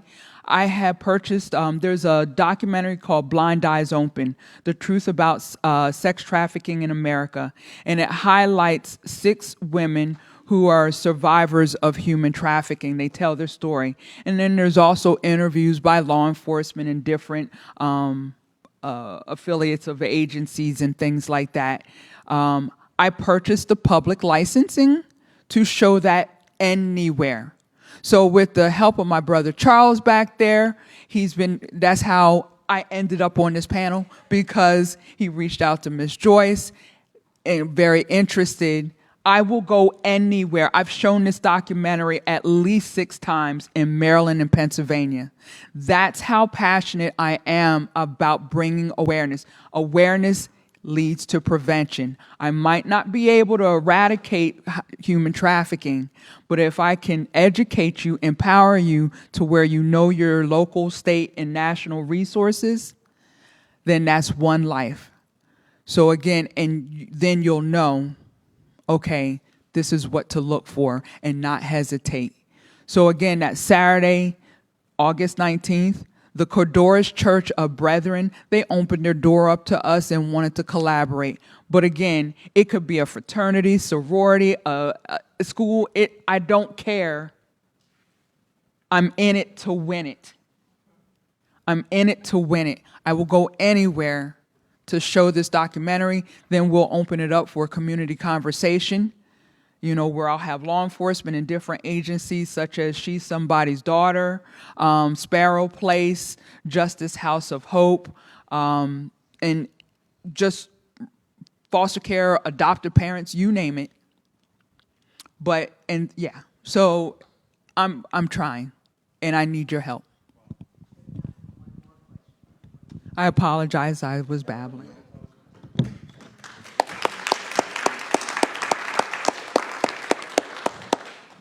All right, one last question.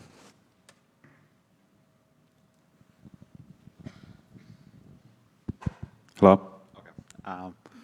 First of all, I'd like to say thank you for all of you for your thoughts and the way you were discussing. It really opened my understanding of things that I didn't realize previously. Like this, sorry, my apologies. I like to add on.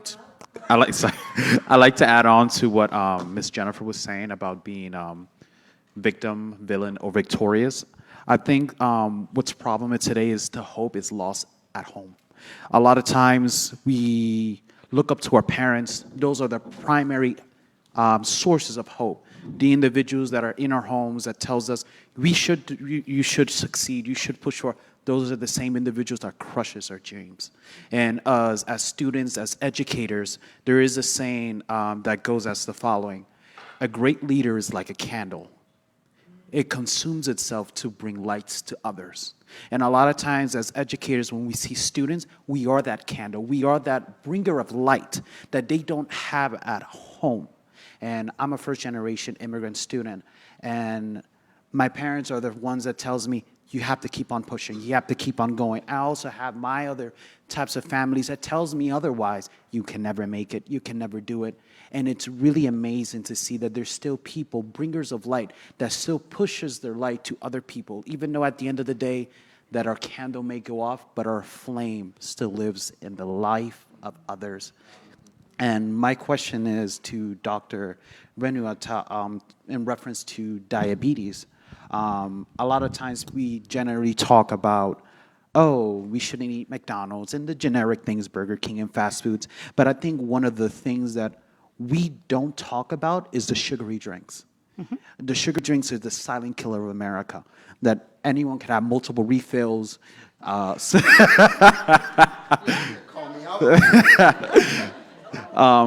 Cans and drinks that have high sugar, 63 grams, 64 grams.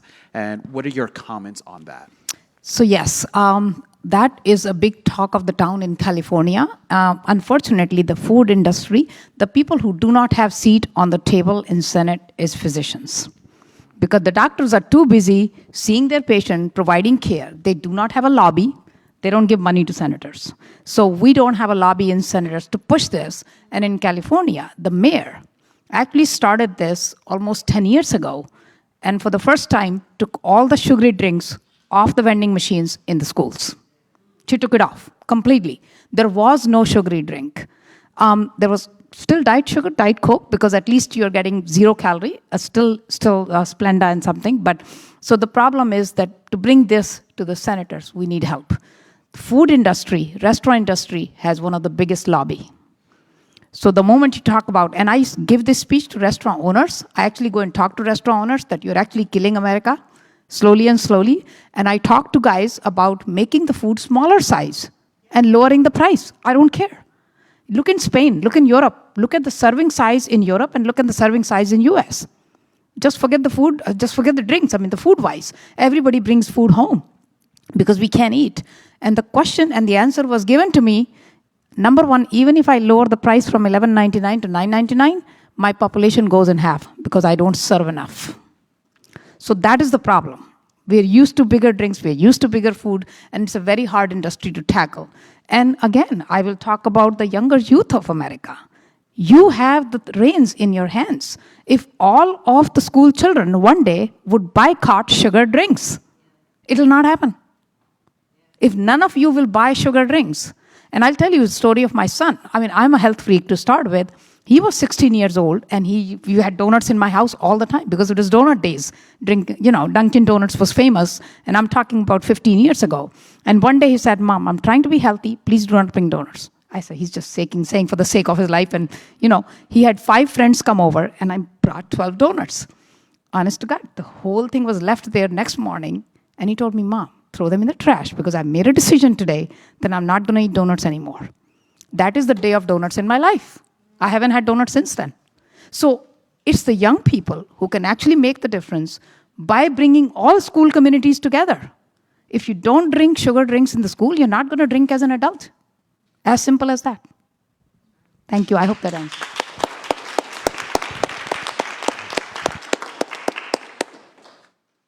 Is there any other remarks?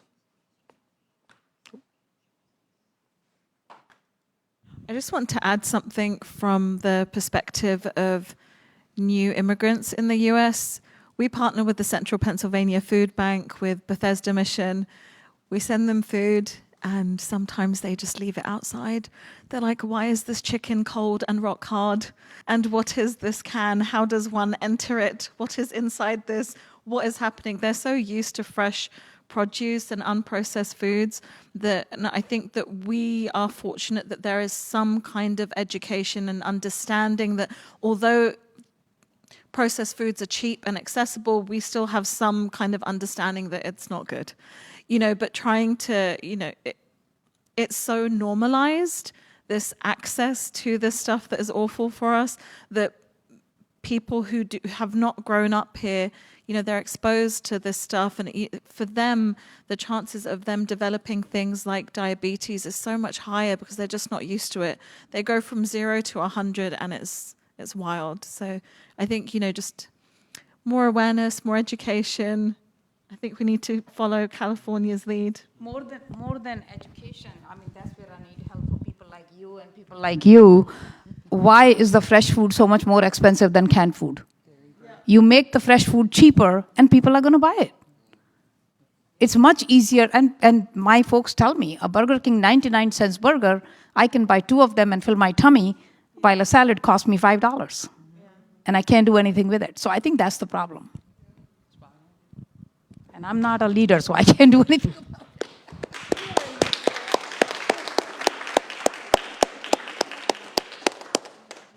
Well, if that's everything, I want to really thank you all for being here and coming here. Your speeches were absolutely amazing, and your words, I think, moved everyone in this audience. So I would like to give them another round of applause.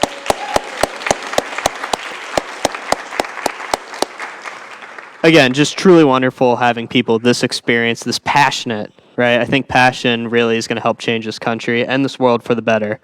Now, I would like to introduce somebody from Cedar Cliff High School who is going to have our closing remarks. His name is Jackson Kane. I'd like to welcome him up here.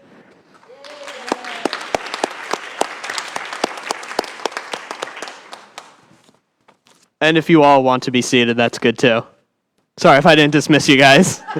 My apologies. I was so moved, I forgot.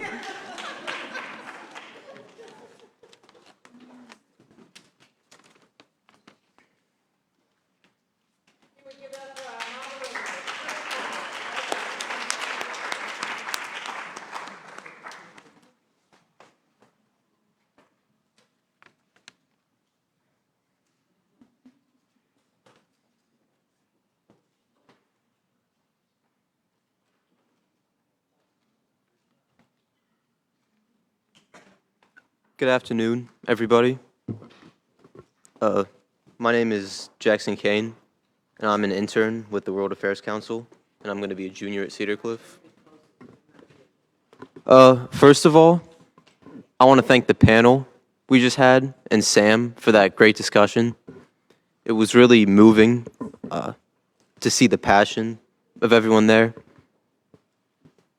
So the conference is coming to a close, and I hope everyone enjoyed it as much as I did. On behalf of all the interns, I'd like to thank our wonderful speakers for making a place in their schedules for us and providing us with such an enlightening discussion. Through educating us about threats to the quality of life, both internationally war, climate change, inequality, terrorism, and AI, as well as domestically, educational inequality, the treatment of refugees, polarization, healthcare inequality, and human trafficking, we learned that the value of a life is under attack. But we gained hope, knowing that if we ensure the value of a life, the recognition that every life is invaluable becomes the focal point of our actions as a society. We can build a more just and equitable world. I'd also like to thank the World Affairs Council of Harrisburg and their board. Without them, this opportunity simply would not be possible, and all of the knowledge and value today provided would not exist. By supporting young people, you are changing the world. On the same note, thank you to Penn Live and the Patriot News, Temple University Harrisburg, and the Penny and Bank for your generous financial support. Selflessness is a virtue, and yours will not go unappreciated. Thanks to Harrisburg University for hosting and supporting the conference, providing us with this beautiful space that helps discussion flow effortlessly. Thanks to all the vendors and institutions of higher education present at the career fair. Your support at the conference means a lot. For everyone who decided to attend today, thank you. Us at the conference really appreciate your attendance, and it shows your devotion to making the world a better place. Another thank you to Mayor Williams and her team for sharing a meal with us, to Governor Shapiro and his team for arranging a tour of the Capitol, and the many speakers who helped share their knowledge, experience, and lives with us throughout the conference. You helped broaden our knowledge and expand our viewpoints, making every day of the program fulfilling. Finally, thanks to Dr. Joyce Davis, Ms. Michelle Angert, and Ms. Lisa Payton for your consistent support throughout the program and the invaluable help and direction you're providing us in planning the conference. All the work you do to make this internship happen is truly awe-inspiring, and I am so grateful for all of you. Thank you for believing in us.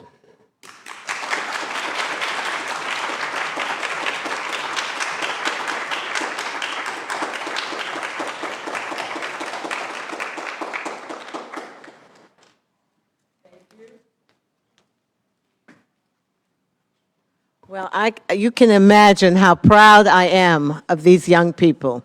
They worked hard on this conference, and you pulled it off. You all did a fantastic job.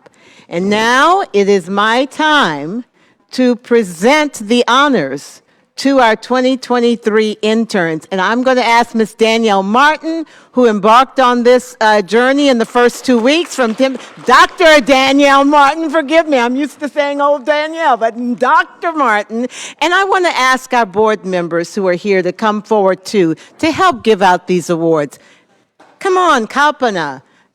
Dr. Joshi, are there any other board members who are here? I know Hajir was here for a while, but she's gone. Russell, please come so that they are able to see who makes this possible. They talk to us every day, but these are the people that are behind this. And there are more that are not able to be here. Some were here a little bit earlier. Dr. Noorbaksh is one of them. But this, you can't do it without a board of people helping your nonprofit do these kinds of things. So now I'm going to ask them to assist in giving out our awards.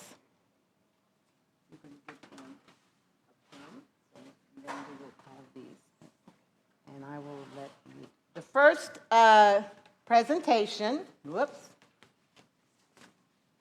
goes to, let me do it right.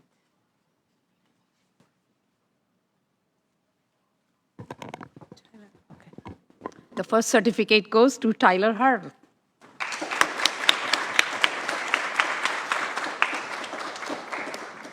Tyler, you have been amazing. We never had to worry about someone asking an extraordinarily insightful question. Tyler, that's your hallmark. Thank you for being you and for being so engaged. Tyler is at Lebanon Valley College.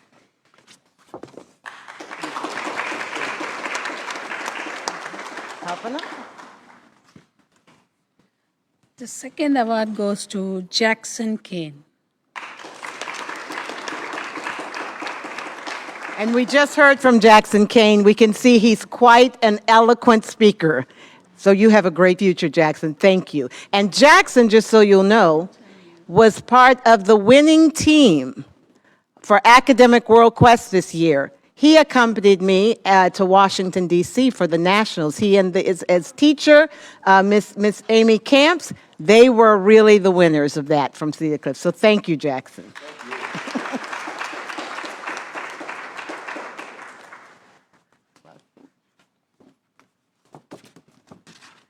I don't know if you can say it.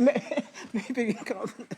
Let me just say I've had a number of interesting conversations with this young lady, Sol, but the last name is the first time I'm seeing this. So let me try the Tamilarazan. Yes. Sol Tamilarazan. He is extraordinarily happy to receive it. Yeah. So congratulations.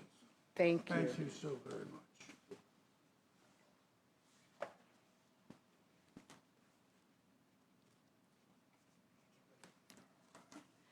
And if you were here earlier, you know that Sol really helped do that wonderful presentation on what's that food, whatever. Are you able to do that one? We'll try it. I think it's Iram Akul. Okay, so the next certificate is for Iram Akul. Iram. Yay.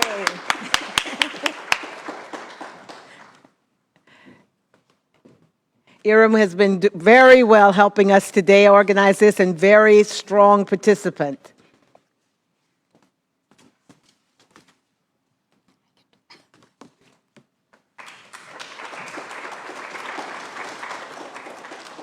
The next person is Raina Atabiwa. Did I say that right? Atabeva. Atabeva. Yeah. Yeah. And you just returned from traveling, right? Yes. Very good.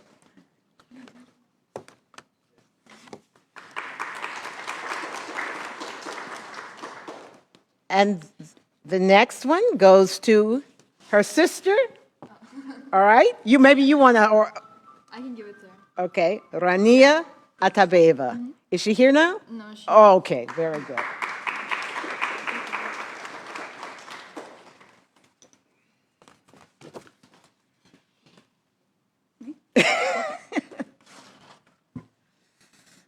Okay, it's Muhammad Amir Akul. There he is, Mohammed. Thank you, Mohammed, for all your good work and for the help today. You were running around giving out the awards for the competition.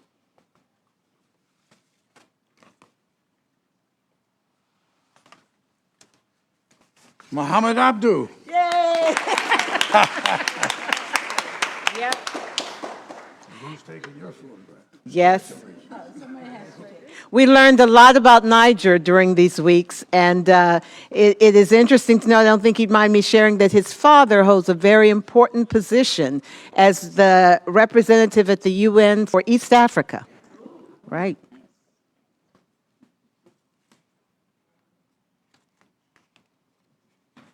So he is our Africa expert. Thank you, Mohammed. Dr. Martin? You guys get in line and keep coming through here. Pimento. Okay, the next certificate is for Samuel Pimento. Samuel Pimento. Sam was such an diligent and trustworthy and responsible person, intern with us. He was always there. He was always curious. He was always asking questions. He went everywhere we offered him to go. He takes full advantage of all opportunities given him. And we are so proud of you, Sam. And not only that, he's going to stay with the World Affairs Council. He wants to continue writing, and he wants to perhaps help us with an youth advisory council. So he's got a lot of possibilities there. Thank you. Oh, yeah. The next one is Kirtana Santania. I think everybody knows her. Come on forward. And I have to say, Kirtana, this is her second year, which makes her an ambassador intern.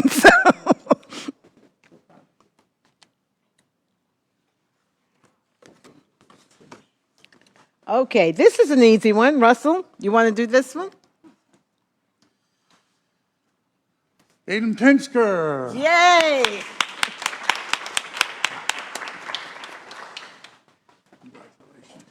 Aiden, and you may have seen all of them have op-eds generally, and Aiden's was, I think it probably was just recently published in Penn Live, so go and look for them. Aiden has been extraordinarily active and engaged in this internship. And I'll read this one. Zehra Yesilyurt. Zehra, are you here? Yes, okay. Zehra Yesilyurt. Thank you, Zehra.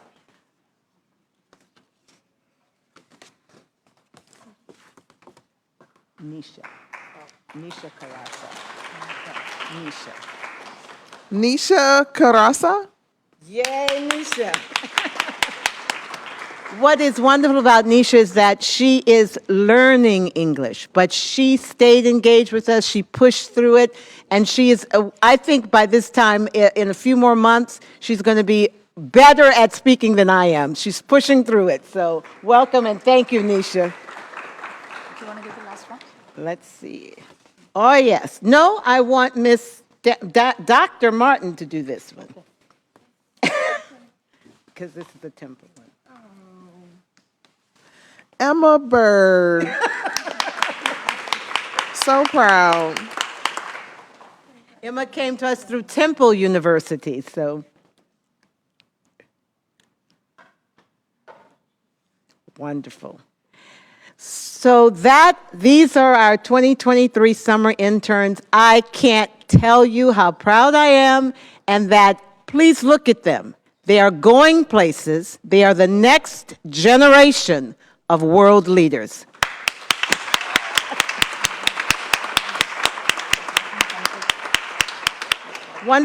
Yes, Dr. Martin. Yeah, we can't say no to you. I just wanted to say, oh, okay. If you can kind of gather so they can take a picture, but as they're taking a picture, I just kind of wanted to say I've spent the beginning of this program back in June with these amazing young people. We had a chance to visit the state capitol, which we had an amazing tour guide, so thank you, Cole. But also, they had the opportunity to be in front of some elected officials. We had the opportunity to sit in the House and the Senate, and these young people are ready. They know that they're up to bat. And I just want to encourage you to keep doing what you're doing. To see you from the very beginning to see you now is just amazing. I'm so proud of you. I'm so proud of what you have put together. And I can't wait to see what you do next. So congratulations. And if everybody in here could give them a round of applause.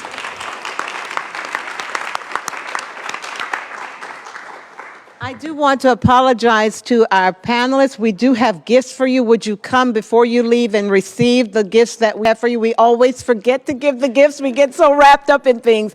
But again, thank you to the vendors who are here, who came to support this. Thank you to the speakers. You are amazing. But most of all, let's go forward, interns, young people. We need you to solve some problems in this world, all right? Let's get to work. Thank you all. Bye-bye.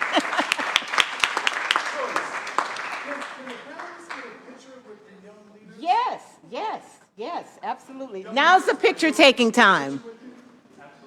Now's the and I'd like the board get in here and take pictures if you can too. There you go. That's right. You can push some chairs. Sitting down. Have to have like 2 rows maybe. How about some chairs at the front? Then there could be 2 rows. Yes, so some people can sit down. The board can sit down at the front.